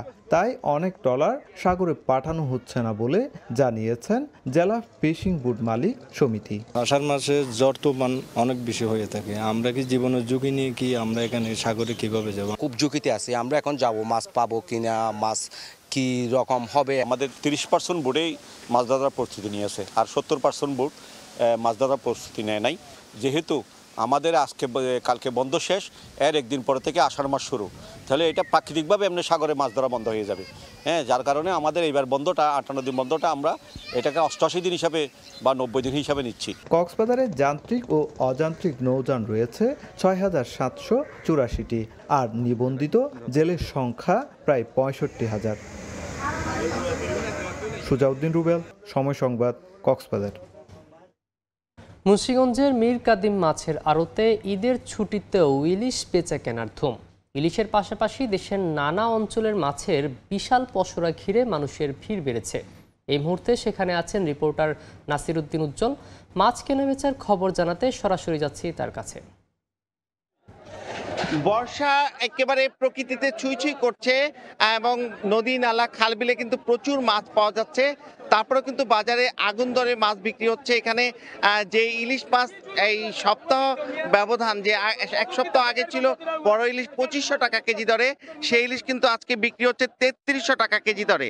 এবং এই ইলিশই শুধু নয়, ইলিশের বাইরে কিন্তু অন্যান্য এরকম আগুন দর চলছে এবং যারা ভোক্তা তারা কিন্তু দাবি করছেন যে সিন্ডিকেট করে দাম বাড়িয়ে দেওয়া হয়েছে, কিন্তু আড়তদাররা বলছেন যে এখানে সিন্ডিকেট হচ্ছে না, আমদানি এবং যে এটার চাহিদা তার উপরে কিন্তু তাদের দাম নির্ধারণ করা হয়।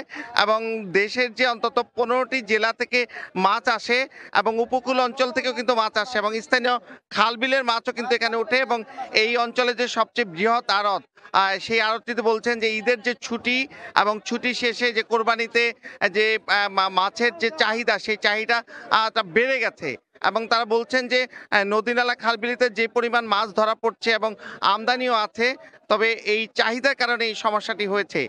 কিন্তু এদিকে আপনারা দেখছেন যে রূপালী ইলিশ, এই ইলিশ কিন্তু পদ্মার ইলিশ বলে চালিয়ে দেওয়ার চেষ্টা করা হয়, কিন্তু এগুলো বেশিরভাগ ইলিশে কিন্তু উপকূল থেকে এসছে।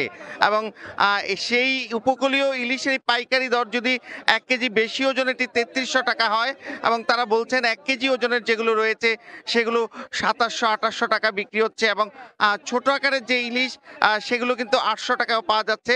এর বাইরে কিন্তু বিভিন্ন ধরনের মাছ যে বাজারে উঠেছে সেগুলোর ব্যাপারে তারা বলছেন যে সবগুলোতে অন্তত 200 টাকা কেজিতে বেড়েছে।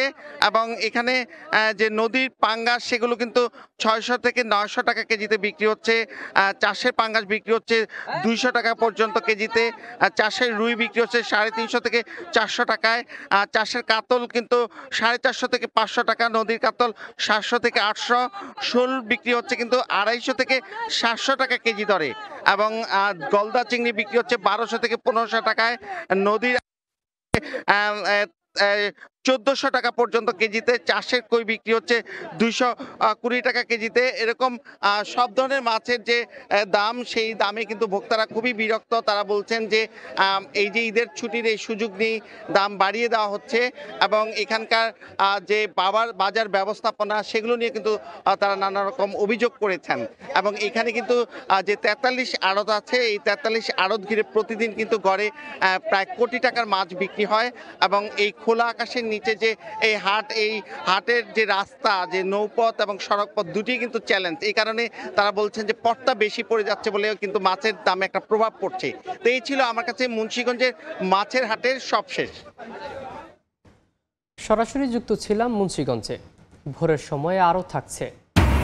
অস্ট্রিয়ায় স্কুলে অস্ত্রধারীর গুলি, নিহত বেড়ে 11, বেশিরভাগই শিক্ষার্থী। হামলাকারীর আত্মহত্যা, ধারণা পুলিশের। জানা যায়নি হামলার কারণ। শহর জুড়ে আতঙ্ক। ওয়ার্ল্ড ক্লাস টেকনোলজি দ্বারা তৈরি এক্সপার্ট ওয়াটার পাম্প, পানির সমস্যায় এক্সপার্ট সমাধান। আইন পাশের 2 যুগ পর আলোর মুখ দেখছে বগুড়া বিজ্ঞান ও প্রযুক্তি বিশ্ববিদ্যালয়। সম্প্রতি নিয়োগ পাওয়ার পর কাজেও যোগ দিয়েছেন প্রথম উপাচার্য। যদিও ক্যাম্পাস স্থাপনের জায়গা এখনও চূড়ান্ত হয়নি, ফলে অস্থায়ী ক্যাম্পাসে দেশের 55তম পাবলিক বিশ্ববিদ্যালয় হিসেবে যাত্রা শুরু করতে যাচ্ছে প্রতিষ্ঠানটি। শাহাদুল ইসলামের ক্যামেরায় আব্দুল আওয়ালের রিপোর্ট। 2 যুগের অচল অবস্থা কাটিয়ে উপাচার্য নিয়োগের মধ্য দিয়ে যাত্রা শুরু করলো বগুড়া বিজ্ঞান ও প্রযুক্তি বিশ্ববিদ্যালয়।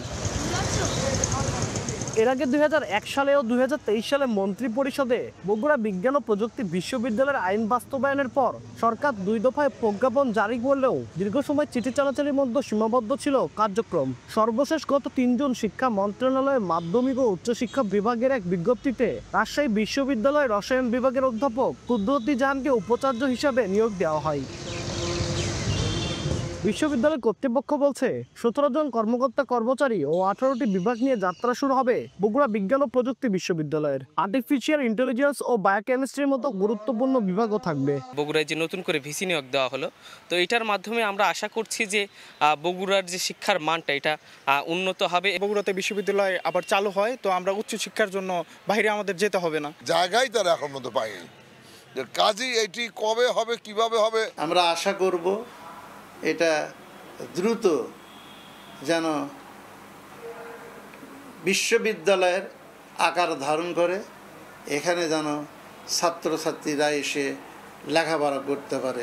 জেলা প্রশাসন ও বিশ্ববিদ্যালয়ের উপাচার্য বলছেন দ্রুত অস্থায়ী ক্যাম্পাসে শুরু হবে কার্যক্রম। যেহেতু ভাইস চ্যান্সেলর নিয়োগ হয়ে গেছে এবং আমরা দেখছি যে অফিস কোথায় পাওয়া যায়, কোথায় কার্যক্রম শুরু করা যায়, সেটিও দেখছি।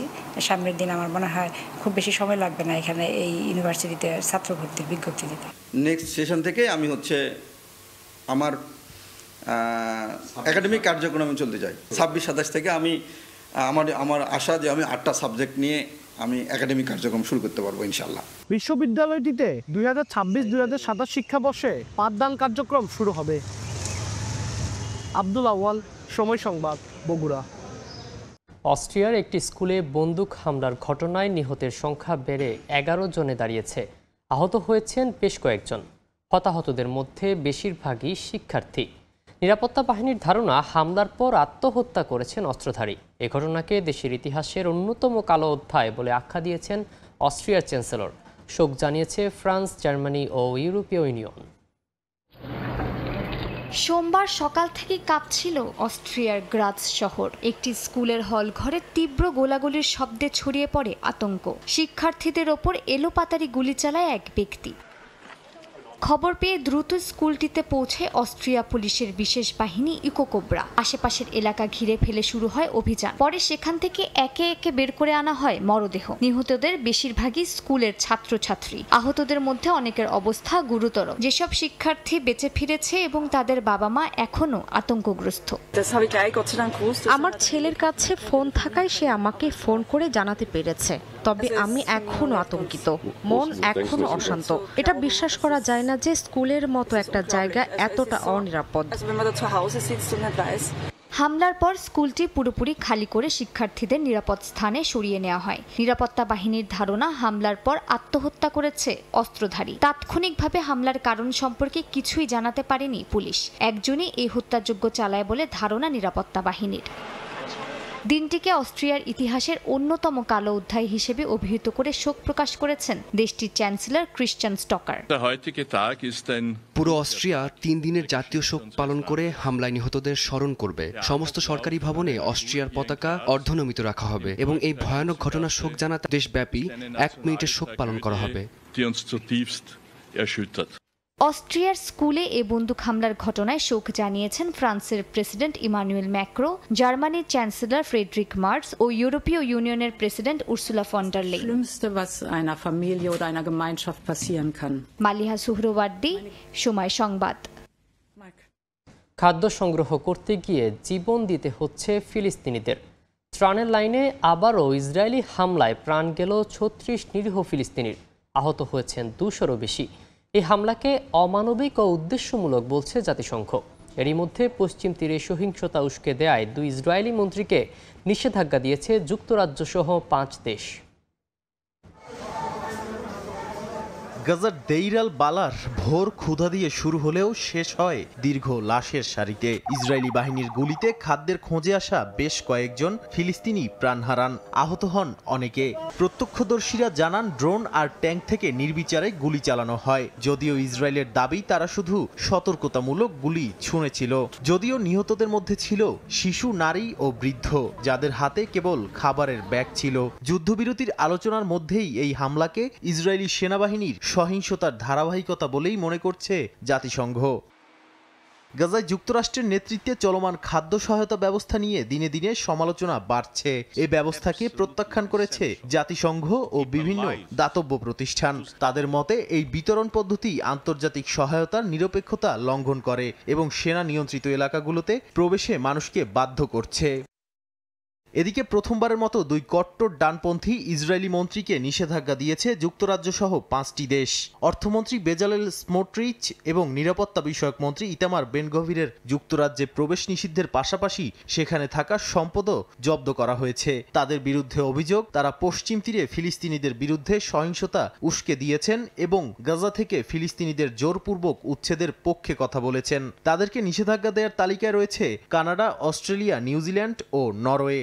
নিষেধাজ্ঞার পদক্ষেপের নিন্দা জানিয়েছে ইসরায়েল। ইয়েমেনেও হামলা চালিয়েছে নেতানিয়াহু বাহিনী। হাউথি নিয়ন্ত্রিত হোদেইদা বন্দরে হামলা চালায় তারা। তেল আবিবের দাবি, এই বন্দর হাউথি বিদ্রোহীদের অস্ত্র পরিবহনের জন্য ব্যবহার করা হচ্ছে। হামলার পর ইয়েমেন থেকে ইসরায়েল অভিমুখে একটি ক্ষেপণাস্ত্র ছোড়া হলে জেরুজালেম সহ কেন্দ্রীয় এলাকায় বেজে ওঠে সাইরেন। নাদিম মারজান, সময় সংবাদ। রাশিয়ার মুহুর্মুহু হামলায় কেঁপে উঠল ইউক্রেনের রাজধানী কিয়েভ ও বন্দর নগরী ওডেসা। রাতভর অন্তত ৩১৫টি ড্রোন ও ৭টি ক্ষেপণাস্ত্র ছুড়েছে পুতিন বাহিনী। এতে কিয়েভে একজন এবং ওডেসায় আরও ২ জন নিহত হয়েছেন। আহত হয়েছেন আরও বহু মানুষ। এটিকে অন্যতম বড় হামলা বলে আখ্যা দিয়েছেন ইউক্রেনের প্রেসিডেন্ট ভলোদিমির জেলেনস্কি। চারদিকে শুধু গোলাগুলির শব্দ, বিস্ফোরণ আর আতঙ্ক। রুশ হামলায় জ্বলছে অ্যাপার্টমেন্ট ভবন, গুদাম ও গাড়ি। কিয়েভের ৬০টি জেলার উপর পড়েছে ধ্বংসের ছায়া। ইউক্রেনের নিরাপত্তা সংস্থা বলছে এগুলোর বেশিরভাগই ইরানের শাহেদ ড্রোনের রুশ সংস্করণ গেরান। ইউক্রেনীয় প্রতিরক্ষা ব্যবস্থাকে বিভ্রান্ত করতে বিশেষভাবে ডিজাইন করা এই ড্রোন। ওডেসার একটি হাসপাতালেও আঘাত হেনেছে রুশ ড্রোন। ইস্তাম্বুলে হওয়া সমঝোতার ভিত্তিতে রাশিয়ার সঙ্গে বন্দি বিনিময় অব্যাহত থাকবে বলে জানিয়েছেন ইউক্রেনের প্রেসিডেন্ট ভলোদিমির জেলেনস্কি। তিনি আরো জানান, প্রথম দফায় রুশ কারাগার থেকে গুরুতর আহত ও পঙ্গু ইউক্রেনীয় সেনাদের একটি দল ফিরিয়ে আনা হয়েছে, যাদের জরুরি চিকিৎসা প্রয়োজন। এ অবস্থায় জার্মান চ্যান্সেলর ফ্রিডরিশ মের্চ বলেন, যুদ্ধ থামাতে মস্কোর উপর আরো কঠিন নিষেধাজ্ঞা আরোপ করা জরুরি। ইউরোপের নিরাপত্তা ও ন্যাটোর ভবিষ্যৎ নির্ভর করছে এই চাপ ও কিয়েভকে সহায়তার উপর। কিন্তু মার্কিন প্রশাসনের অবস্থান ভিন্ন। বাজেটে কমানো হচ্ছে ইউক্রেনের সহায়তা। রাশিয়ার বিরুদ্ধে ফুঁসে উঠেছে ফিনল্যান্ডও। দেশটির অভিযোগ, তাদের আকাশসীমা লঙ্ঘন করেছে রুশ সামরিক বিমান। এমনকি সীমান্তবর্তী নিরাপত্তা নিয়ে পুরো ইউরোপকে সতর্ক থাকার আহ্বান জানায় দেশটি। নাদিম মারজান, সময় সংবাদ। রাশিয়ার সঙ্গে উত্তেজনার মধ্যেই এবার বুলগেরিয়ার কোরেন অঞ্চলে সামরিক মহড়া চালালো পশ্চিমা সামরিক জোট ন্যাটো।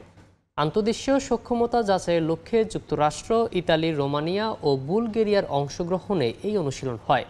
বালকান সেন্টিনেল ২৫ নামে এই লাইভ ফায়ার মহড়ায় ট্যাঙ্ক, রকেট লঞ্চার ও ড্রোনের সমন্বয়ে যুদ্ধক্ষেত্রের বাস্তব চিত্র তৈরি করা হয়।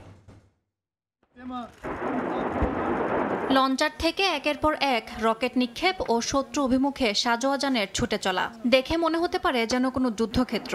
স্থানীয় সময় সোমবার ও মঙ্গলবার বুলগেরিয়ার কোরেন অঞ্চলে এভাবেই যুদ্ধক্ষেত্রের চিত্র ফুটিয়ে তোলে ন্যাটোর ৪ সদস্য বুলগেরিয়া, যুক্তরাষ্ট্র, ইতালি ও রোমানিয়া। সাজোয়া যান, ট্যাঙ্ক, রকেট লঞ্চার ও ড্রোন সহ অত্যাধুনিক সব যুদ্ধাস্ত্র ব্যবহার করা হয় মহড়াতে। বালকান সেন্টিনেল 25 নামে এই লাইভ ফায়ার মহড়ায় মাঠে মোতায়েন ছিল বুলগেরিয়ার সেনাবাহিনী ও বিমান বাহিনী, যুক্তরাষ্ট্রের সাজোয়া যান, ইতালির মাল্টিন্যাশনাল ব্যাটল গ্রুপ এবং রোমানিয়ার মেকানাইজড প্লাটুন।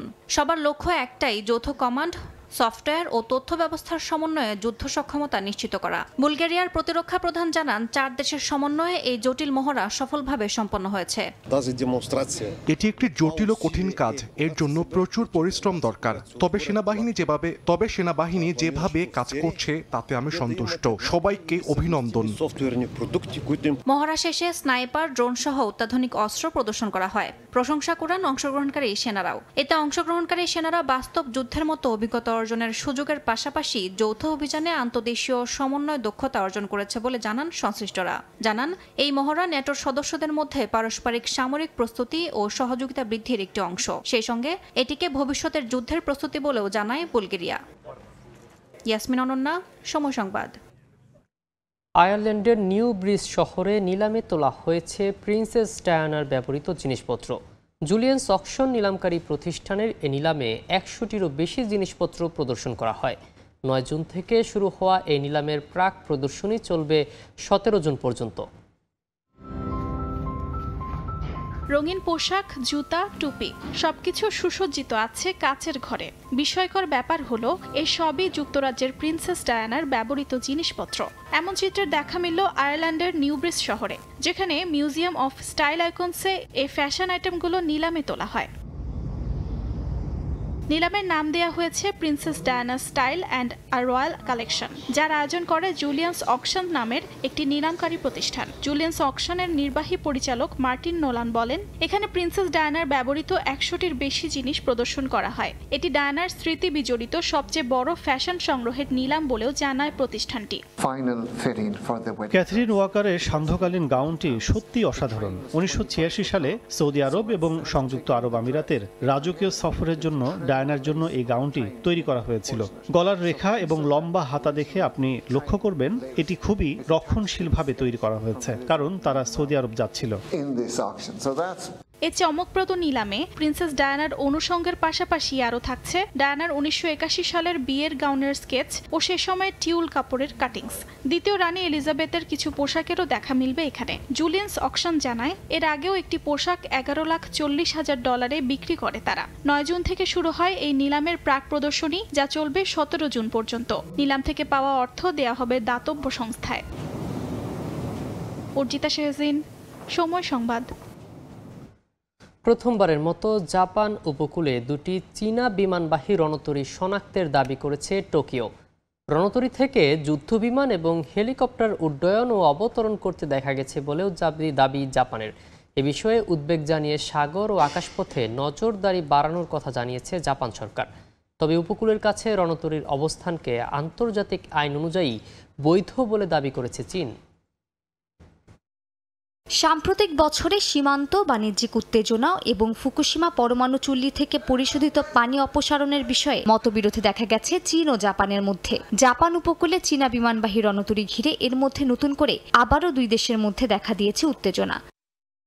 জাপানের প্রতিরক্ষা মন্ত্রণালয়ের দাবি, সোমবার দেশটির বিশেষ অর্থনৈতিক অঞ্চলের ভেতর দিয়ে চীনের বিমানবাহী রণতরী লিয়াওনিং পার হয়ে যায়। অন্যদিকে শানডং রণতরীটি অবস্থান নেয় উত্তর প্রশান্ত মহাসাগরে। জাপানের প্রতিরক্ষা মন্ত্রণালয় স্থির চিত্র প্রকাশ করে জানায়, রণতরী দুটি প্রশান্ত মহাসাগরে মোতায়েন করা হয়েছে। জাপানের পররাষ্ট্রমন্ত্রী তাকেশি ইউয়ার দাবি, জাপানের পূর্বতম দ্বীপ মিনামিতো রিশিমার বিশেষ অর্থনৈতিক অঞ্চলে ঢুকে পড়া লিয়াওনিং রণতরীটির সঙ্গে ছিল দুটি মিসাইল বিধ্বংসী জাহাজ ও একটি সরবরাহ জাহাজ। এ সময় যুদ্ধবিমান ও হেলিকপ্টার দিয়ে চীনা সেনারা অনুশীলন করে বলে দাবি টোকিওর। চীনকে এ বিষয়ে যথাযথ বার্তা দেওয়া হয়েছে উল্লেখ করে জাপানের পররাষ্ট্রমন্ত্রী বলেন, আকাশ ও সাগর পথে নজরদারি বাড়ানোর পাশাপাশি সর্বোচ্চ সতর্ক অবস্থানে জাপান। এই প্রথম চীনের দুই রণতরীর এমন সমন্বিত অভিযান দেখা গিয়েছে। আমরা প্রথমবারের মতো এটা জানাচ্ছি। টোকিওতে অবস্থিত চীনা দূতাবাসের মাধ্যমে আমরা চীনকে উপযুক্ত বার্তা দিয়েছি। তবে চীন দাবি করছে জাপানের উপকূলের কাছে থাকা রণতরীর অবস্থান আন্তর্জাতিক আইন অনুযায়ী বৈধ। চীনের পররাষ্ট্র মন্ত্রণালয়ের মুখপাত্র লিন জিয়ানের আশা, জাপান এটিকে যৌক্তিক ও নিরপেক্ষ দৃষ্টিভঙ্গিতে দেখবে। এদিকে মিনামিতো রিশিমার দ্বীপ ঘিরে রয়েছে বিপুল পরিমাণ দুষ্প্রাপ্য ধাতুর খনি। জনবসতি না থাকলেও দ্বীপটিতে রয়েছে জাপানের আবহাওয়া দপ্তর, কোস্টগার্ড ও আত্মরক্ষা বাহিনীর ঘাঁটি। বিশ্লেষকরা বলছেন, চীনের এ ধরনের অভিযান শুধু সামরিক নয়, খনিজ কূটনীতির সঙ্গেও জড়িত হতে পারে। মালিহা সুহরওয়ার্দী, সময় সংবাদ। রেফারিং নিয়ে ক্ষুব্ধ বাংলাদেশ দলের হেড কোচ হেভিয়ার কাবরেরা। নিশ্চিত পেনাল্টির সুযোগ হারানোয় হতাশ তিনি। তবে ম্যাচ পরবর্তী সংবাদ সম্মেলনে গেম প্ল্যান নিয়ে প্রশ্ন করায় এড়িয়ে যান এই স্পেনিয়ার্ড। এদিকে গুরুত্বপূর্ণ ম্যাচ জিতে আত্মবিশ্বাসী সিঙ্গাপুর। রিফাতুল ইসলাম মিরনের রিপোর্ট। সিঙ্গাপুরের বিপক্ষে প্রত্যাশা পূরণ হয়নি বাংলাদেশের। লড়াই করেও ঘরের মাঠে হার এড়াতে পারেনি হামজা সমিতরা। প্রতিপক্ষকে চাপে রাখলেও শেষ পর্যন্ত দর্শকদের মুখে হাসি ফোটাতে পারেনি লাল সবুজের প্রতিনিধিরা। ম্যাচে রেফারির একাধিক সিদ্ধান্ত নিয়ে রয়েছে প্রশ্ন। সংবাদ সম্মেলনেও জানিয়ে হতাশা ঝরল কোচের কণ্ঠে। আমার মনে হয় ফাহিমের ট্যাকেলটা পেনাল্টি হতে পারত, এটা পরিষ্কার ছিল।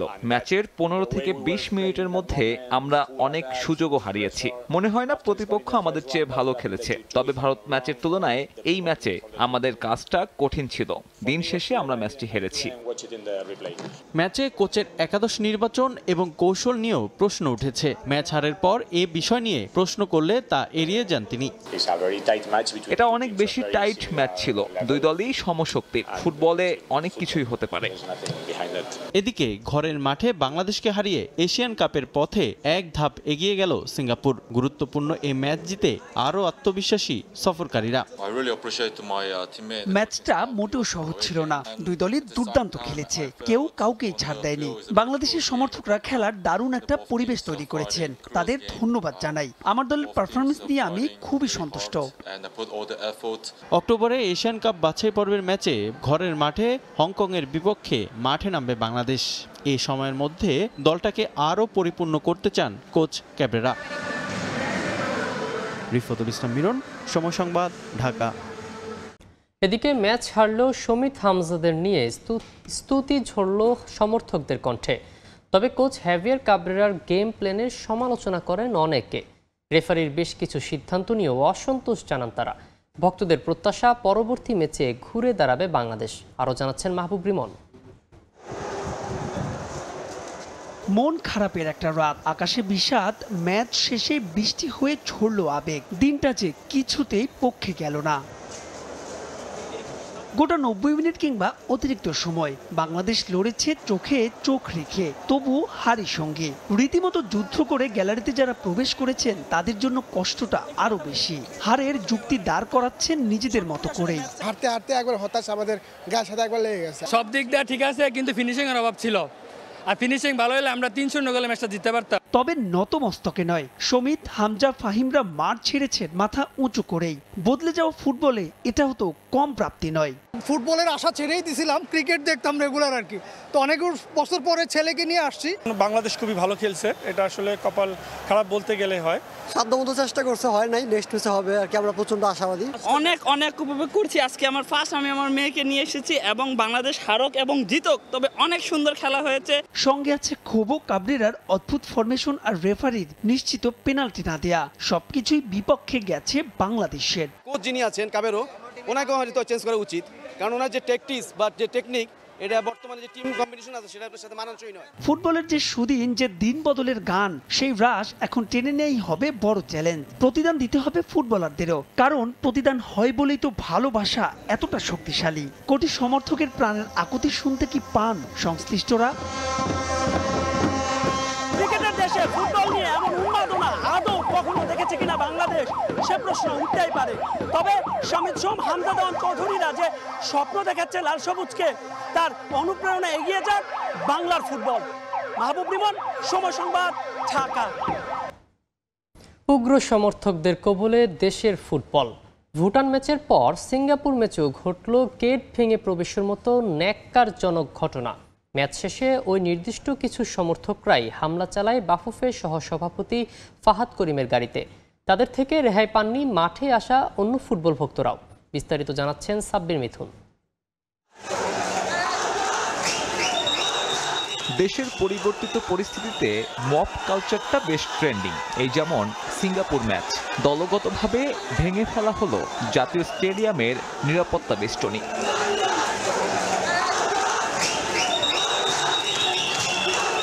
পরিকল্পনা করেই মাঠে প্রবেশ করে কিছু উগ্র সমর্থক। ওই ভিড়ের মাঝে ছিল টিকিট কেটে আসা নারী ও শিশুরাও। দুর্ঘটনা ঘটতে পারত, ঘটলে আসলে দায়টা কে নিত? ওই ঘটনার পরে সেনাবাহিনীকে দেখা গেছে লাঠিচার্জ করতে, তবে ততক্ষণে বড্ড দেরি। টিকিট ছাড়াই জোরপূর্বক মাঠে ঢুকে গেছে অসংখ্য মানুষ।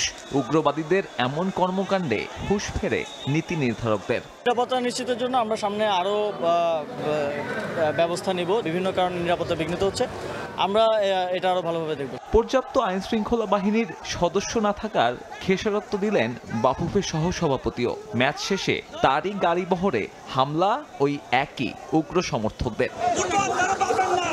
স্টেডিয়াম চত্বরে এমন উগ্রবাদী কর্মকাণ্ডের পরেও কোনো ধরনের পদক্ষেপ নিতে দেখা যায়নি আইন শৃঙ্খলা বাহিনীকে। ফাহাদ করিমের দামি গাড়ি ওখান থেকে রেহাই পেলেও রেহাই পাননি ক্রীড়াঙ্গনের এই পরিচিত ফ্যান। দেশের বাইরে পার সমর্থকদের কর্মকাণ্ড চোখে পড়ার মতো। ইউরোপিয়ান ক্লাব থেকে শুরু করে বিশ্বজুড়ে এরাই ফুটবল উন্মাদনার গুরুত্বপূর্ণ অংশ। তবে সমর্থনের নামে উগ্রতা ক্ষতি করবে দেশের ফুটবলের। আগ্রহ কমাবে পরিবার নিয়ে মাঠে খেলা দেখার, ঝুঁকি বাড়াবে ফিফার নিষেধাজ্ঞারও। সাব্বির মিথুন, সময় সংবাদ, ঢাকা। সিঙ্গাপুরের বিপক্ষে হারে মিশ্র প্রতিক্রিয়া লাল সবুজ ভক্তদের। দেশের বিভিন্ন প্রান্তে বড় পর্দায় খেলা দেখে দলের এমন হারে ক্যাবরেরার ফরমেশনকে দুষলেন সমর্থকরা। রেফারিং নিয়েও অসন্তোষ জানালেন কেউ কেউ। তবে হামজা সমিত ফাহমেদুলদের পারফরমেন্সে স্তুতি ঝরল সমর্থকদের কণ্ঠে। এই একটা ম্যাচের জন্য কত আয়োজন পুরো দেশ জুড়ে। জাতীয় স্টেডিয়াম ঢাকায় তিল ধারণের ঠাঁই ছিল না এদিন। দেশের বিভিন্ন প্রান্ত থেকে ছুটে এসে হামজা সমিত ফাহমেদুলদের খেলা দেখতে জড়ো হন ভক্তরা স্টেডিয়ামে। তবে যারা মাঠে বসে হামজা সমিতদের খেলা দেখতে পারেননি তাদের জন্য দেশের বিভিন্ন স্থানে ব্যবস্থা করা হয় বড় পর্দায় খেলা দেখার। চট্টগ্রাম, খুলনা, ময়মনসিংহ, রাজশাহী সহ বেশ কিছু জেলায় জায়ান্ট স্ক্রিনে খেলা উপভোগ করেন লাল সবুজ সমর্থকরা। তবে বহুল প্রতীক্ষিত এই ম্যাচে বাংলাদেশ দলের জয়ের প্রত্যাশায় থাকা ভক্তদের হতাশ হয়ে এদিন বাড়ি ফিরতে হয়। এ হারে সমর্থকদের কাঠগড়ায় কোচ হাভিয়ার কাবরেরা। রেফারিং নিয়েও অসন্তোষ ভক্তদের কণ্ঠে। আমরা ম্যাচটা জেতার জন্যই খেলতে চাইছিলাম, কিন্তু কাবরেরার কিছু টেকনিকের জন্য আমরা ম্যাচটা হেরে গেছি। যে জায়গায় রাইট সাইডে তাজের ভাই সাদুদ্দিন রয়েছে, তাকে না নামিয়ে সাদে কিভাবে নামায়? যে জায়গায় রাকিব ফরওয়ার্ডের হিসেবে খেলে, তার স্ট্রাইকার কিভাবে বানায়? প্রত্যাশা চায় কাবরেরা ভালো তার টেকনিক নিয়ে নামুক। সে জামালপুরে একটা ভালো ক্যাপ্টেন, তারে অপমান করা হচ্ছে, তার একটা ম্যাচের সুযোগ দেওয়া হচ্ছে না। প্লেয়ারের দিক থেকে আলহামদুলিল্লাহ, বাট গোলকিপারের দিক থেকে মিথুন মার্মা না বললেই চলে। ন্যাশনাল টিমে খেলার যোগ্যতা নাই। আমি মনে করি জিকুকে আবারও দলে আনা হোক। বাংলা ভাগ অনেক চেষ্টা করেছে, আমরা অধীর আগ্রহে, আমরা ময়মনসিংহবাসী অনেক প্রত্যাশা নিয়ে খেলাটা দেখেছি, কিন্তু রেফারির কিছু অডিসিশন, অন্যায্য বিচার করেছে, যা আমরা ম্যাচটা শেষ পর্যন্ত ধরে রাখতে পারি নাই। এদিকে সিঙ্গাপুরের বিপক্ষে হারে হতাশ হলেও বাংলাদেশ দলের পারফরমেন্সের প্রশংসা করেন বড় পর্দায় খেলা দেখতে আসা সমর্থকরা। হামজা সমিতদের সংযুক্তিতে বাংলাদেশ ফুটবল পেয়েছে নতুন দিনের সূচনা বলেও মন্তব্য করেন তারা। খেলা আমাদের ভালো ছিল, শুরুতে অনেকগুলো অফসাইড ছিল, লাস্টের দিকে আমরা পেনাল্টি পাই নাই। প্লেয়ারদের আসলে কমতি ছিল না, তো আমরা আশাবাদী যে পরবর্তী ম্যাচগুলোতে ইনশাআল্লাহ আমরা ভালো খেলবো। যেহেতু আমাদের আগের যেই দলটা ছিল সেটা থেকে কিন্তু আমরা অনেক বেশি ভালো খেলতে পেরেছি। ম্যাচটা প্রথম দিক থেকে ভালো উপভোগ করতেছিলাম, তারপরে বাংলাদেশ হিসেবে আমাদের যে ফুটবল প্লেয়াররা ছিল তারা আপ্রাণ চেষ্টা করেছে, কিন্তু শেষে এসে যে এভাবে হেরে যাবে আমরা এটা প্রত্যাশা করিনি। এর জন্য আমরা খুবই দুঃখজনক বাংলাদেশ ফুটবলের উপরে। অনুভূতি তো খারাপই লাগে আসলে হারলে পরে, কিন্তু হচ্ছে যে বাংলাদেশ যে ওয়েতে খেলছে আজকে খুবই ভালো ছিল, অপশনগুলো খুবই ভালো ছিল, মানে খেলা খুব উপভোগ করছি। বাট অনেকগুলো সুযোগ ছিল বাংলাদেশের, ওগুলো গোল করতে পারে না হয়তোবা। এই ম্যাচ হারলেও এএফসি কোয়ালিফায়ারের পরের ম্যাচে বাংলাদেশ দল ঘুরে দাঁড়াবে বলে প্রত্যাশা ভক্তদের। তাজিন খন্দকার, সময় সংবাদ। এদিকে বাংলাদেশ সিঙ্গাপুর ম্যাচ ঘিরে জার্সির বাজারও ছিল সরগরম। বাংলাদেশের জার্সি গায়েই হামজা ফাহমেদুলদের খেলা দেখতে যান দর্শকরা। ঈদের ছুটি থাকলেও সকাল থেকেই গুলিস্তানের জার্সি মার্কেটে বেচা কেনা ছিল রমরমা। সমর্থক দোকানিরা বলছেন ফিফা বিশ্বকাপকেও ছাড়িয়ে গেছে উন্মাদনা। ঈদের ছুটিকে একপাশে রেখে জার্সির দোকানগুলো কিন্তু ঈদের পর থেকেই চলছে। আমরা একটা দোকানের সাথে কথা বললাম, তারা বলেছেন যে এরকম বেচা বিক্রি ফিফা ওয়ার্ল্ড কাপের সময় আসলে হয় না। 5 জন আছি আমরা, 5 জনে 5টা জার্সি কিনছি। আপনি একটু বলেন যে বাংলাদেশের জার্সি তো এর আগে হয়তো কেনা হয় না, আমরা ফিফা বিশ্বকাপে দেখি ব্রাজিল আর্জেন্টিনার জার্সি বিক্রি হয়, বাংলাদেশের জার্সি কি প্রথমবার কিনলেন? আসলে অ্যাকচুয়ালি বাংলাদেশের জার্সি আমার মনে হচ্ছে প্রথমেই কিনছি, ফার্স্ট টাইমই কিনছি। আমার মনে হচ্ছে আমি একটা ওয়ার্ল্ড কাপ খেলা দেখতে আসছি। দর্শক সব বাংলাদেশের নিউ কালার হোয়াইট কালার জার্সিটা সবাই ইউজ করতেছে। জার্সির দাম 250 টাকা, 200 সবগুলো 250 টাকা, সবগুলো 250 করে। হামজা চৌধুরীদের হাত ধরে ফুটবলের যে বিপ্লব ঘটেছে সেই বিপ্লব শুধুমাত্র টিকিটের ক্ষেত্রে নয়, সেই বিপ্লব কিন্তু জার্সির মার্কেটের একটা প্রভাব ফেলেছে এবং এখানকার যে জার্সির দোকানিরা রয়েছেন তাদের জন্যও কিন্তু এটা একটা সুখবর। এই যে জার্সি বিক্রি হচ্ছে, এমন বিক্রি আসলে শেষ কবে আপনি বিক্রি করছেন? এটা দোকান তো অনেকদিন দিচ্ছেন। ফিফা বিশ্বকাপ এত দোকানদারি হয় না, এবার যেভাবে বেচা বিক্রি হইতেছে একক শুধু বাংলাদেশে যাচ্ছে, ওই সময় তো আর্জেন্টিনার ব্রাজিল সব দল মিলাই বিক্রি হতো। আমাদের নিজের দেশে জার্সি বিক্রি হইব, নিজের দেশ যদি বিশ্বকাপ খেলে এটা আমাদের জন্য আরো গর্বের বিষয়। মনে হইতেছে তো বাংলাদেশ ওয়ার্ল্ড কাপে খেলতেছে। দর্শকরা জার্সি কিনছেন এবং গুলিস্তানের এই জায়গাটায় এসে আপনি কিন্তু খুব কম দামেই বাংলাদেশের জার্সি কিনতে পারবেন। সাব্বির মিথুন, গুলিস্তান, ঢাকা। ফিফা বিশ্বকাপ বাছাইয়ে আলাদা ম্যাচে মাঠে নামবে ব্রাজিল ও আর্জেন্টিনা। অ্যানসেলোত্তি কোচ হিসেবে দায়িত্ব নেয়ার পর প্রথম ম্যাচে ইকুয়েডরের সঙ্গে ড্র করেছে ব্রাজিল। এ ম্যাচে প্যারাগুয়ের বিপক্ষে ঘুরে দাঁড়াতে মরিয়া সেলেসাওরা। বিশ্বকাপের কনমেবল অঞ্চলের বাছাইয়ের পয়েন্ট টেবিলের 4 নম্বরে আছে 5 বারের চ্যাম্পিয়নরা। শীর্ষে 6 থেকে কোয়ালিফাই করতে জয়ই চাইবে ব্রাজিল। ম্যাচ শুরু হবে সকাল 6:45টায়। এদিকে টেবিলের শীর্ষে থাকা আর্জেন্টিনার প্রতিপক্ষ কলম্বিয়া দারুণ ছন্দে থাকলেও জয়ের ধারা অব্যাহত রাখতে চাইবে মেসির দল। এই ম্যাচ শুরু সকাল 6টায়।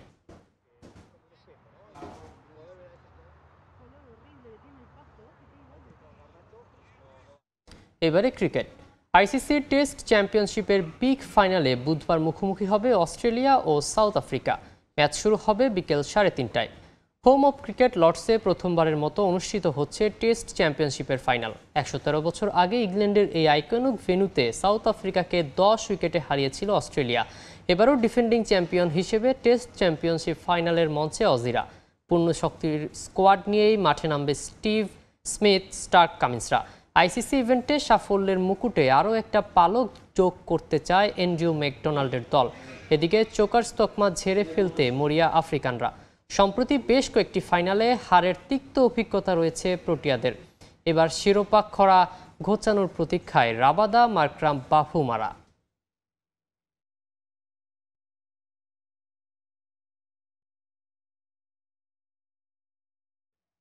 এ পর্যায়ে শীর্ষ সংবাদগুলো জানিয়ে দিচ্ছি আরেকবার। বাংলাদেশের সংস্কার প্রক্রিয়ায় সহযোগিতার প্রস্তাব। কমনওয়েলথের প্রধান উপদেষ্টার সঙ্গে মহাসচিবের বৈঠক। ব্রিটিশ এমপিদের সঙ্গে আলোচনায় উন্নয়ন সহযোগিতায় জোর। লন্ডনে ডক্টর ইউনূসের সঙ্গে তারেক রহমানের বৈঠক 13 জুন। রাজনৈতিক সংকট সমাধানে নতুন দিগন্ত উন্মোচনের আশা বিএনপির। আন্তর্জাতিকভাবেও গুরুত্বপূর্ণ বললেন মির্জা ফখরুল।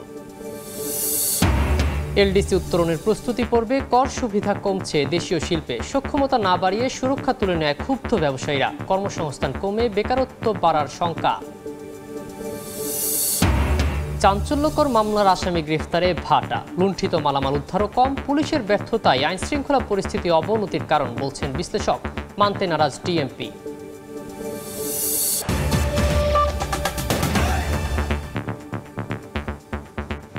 এই ছিল ভোরের সময়। সঙ্গেই থাকুন সময়।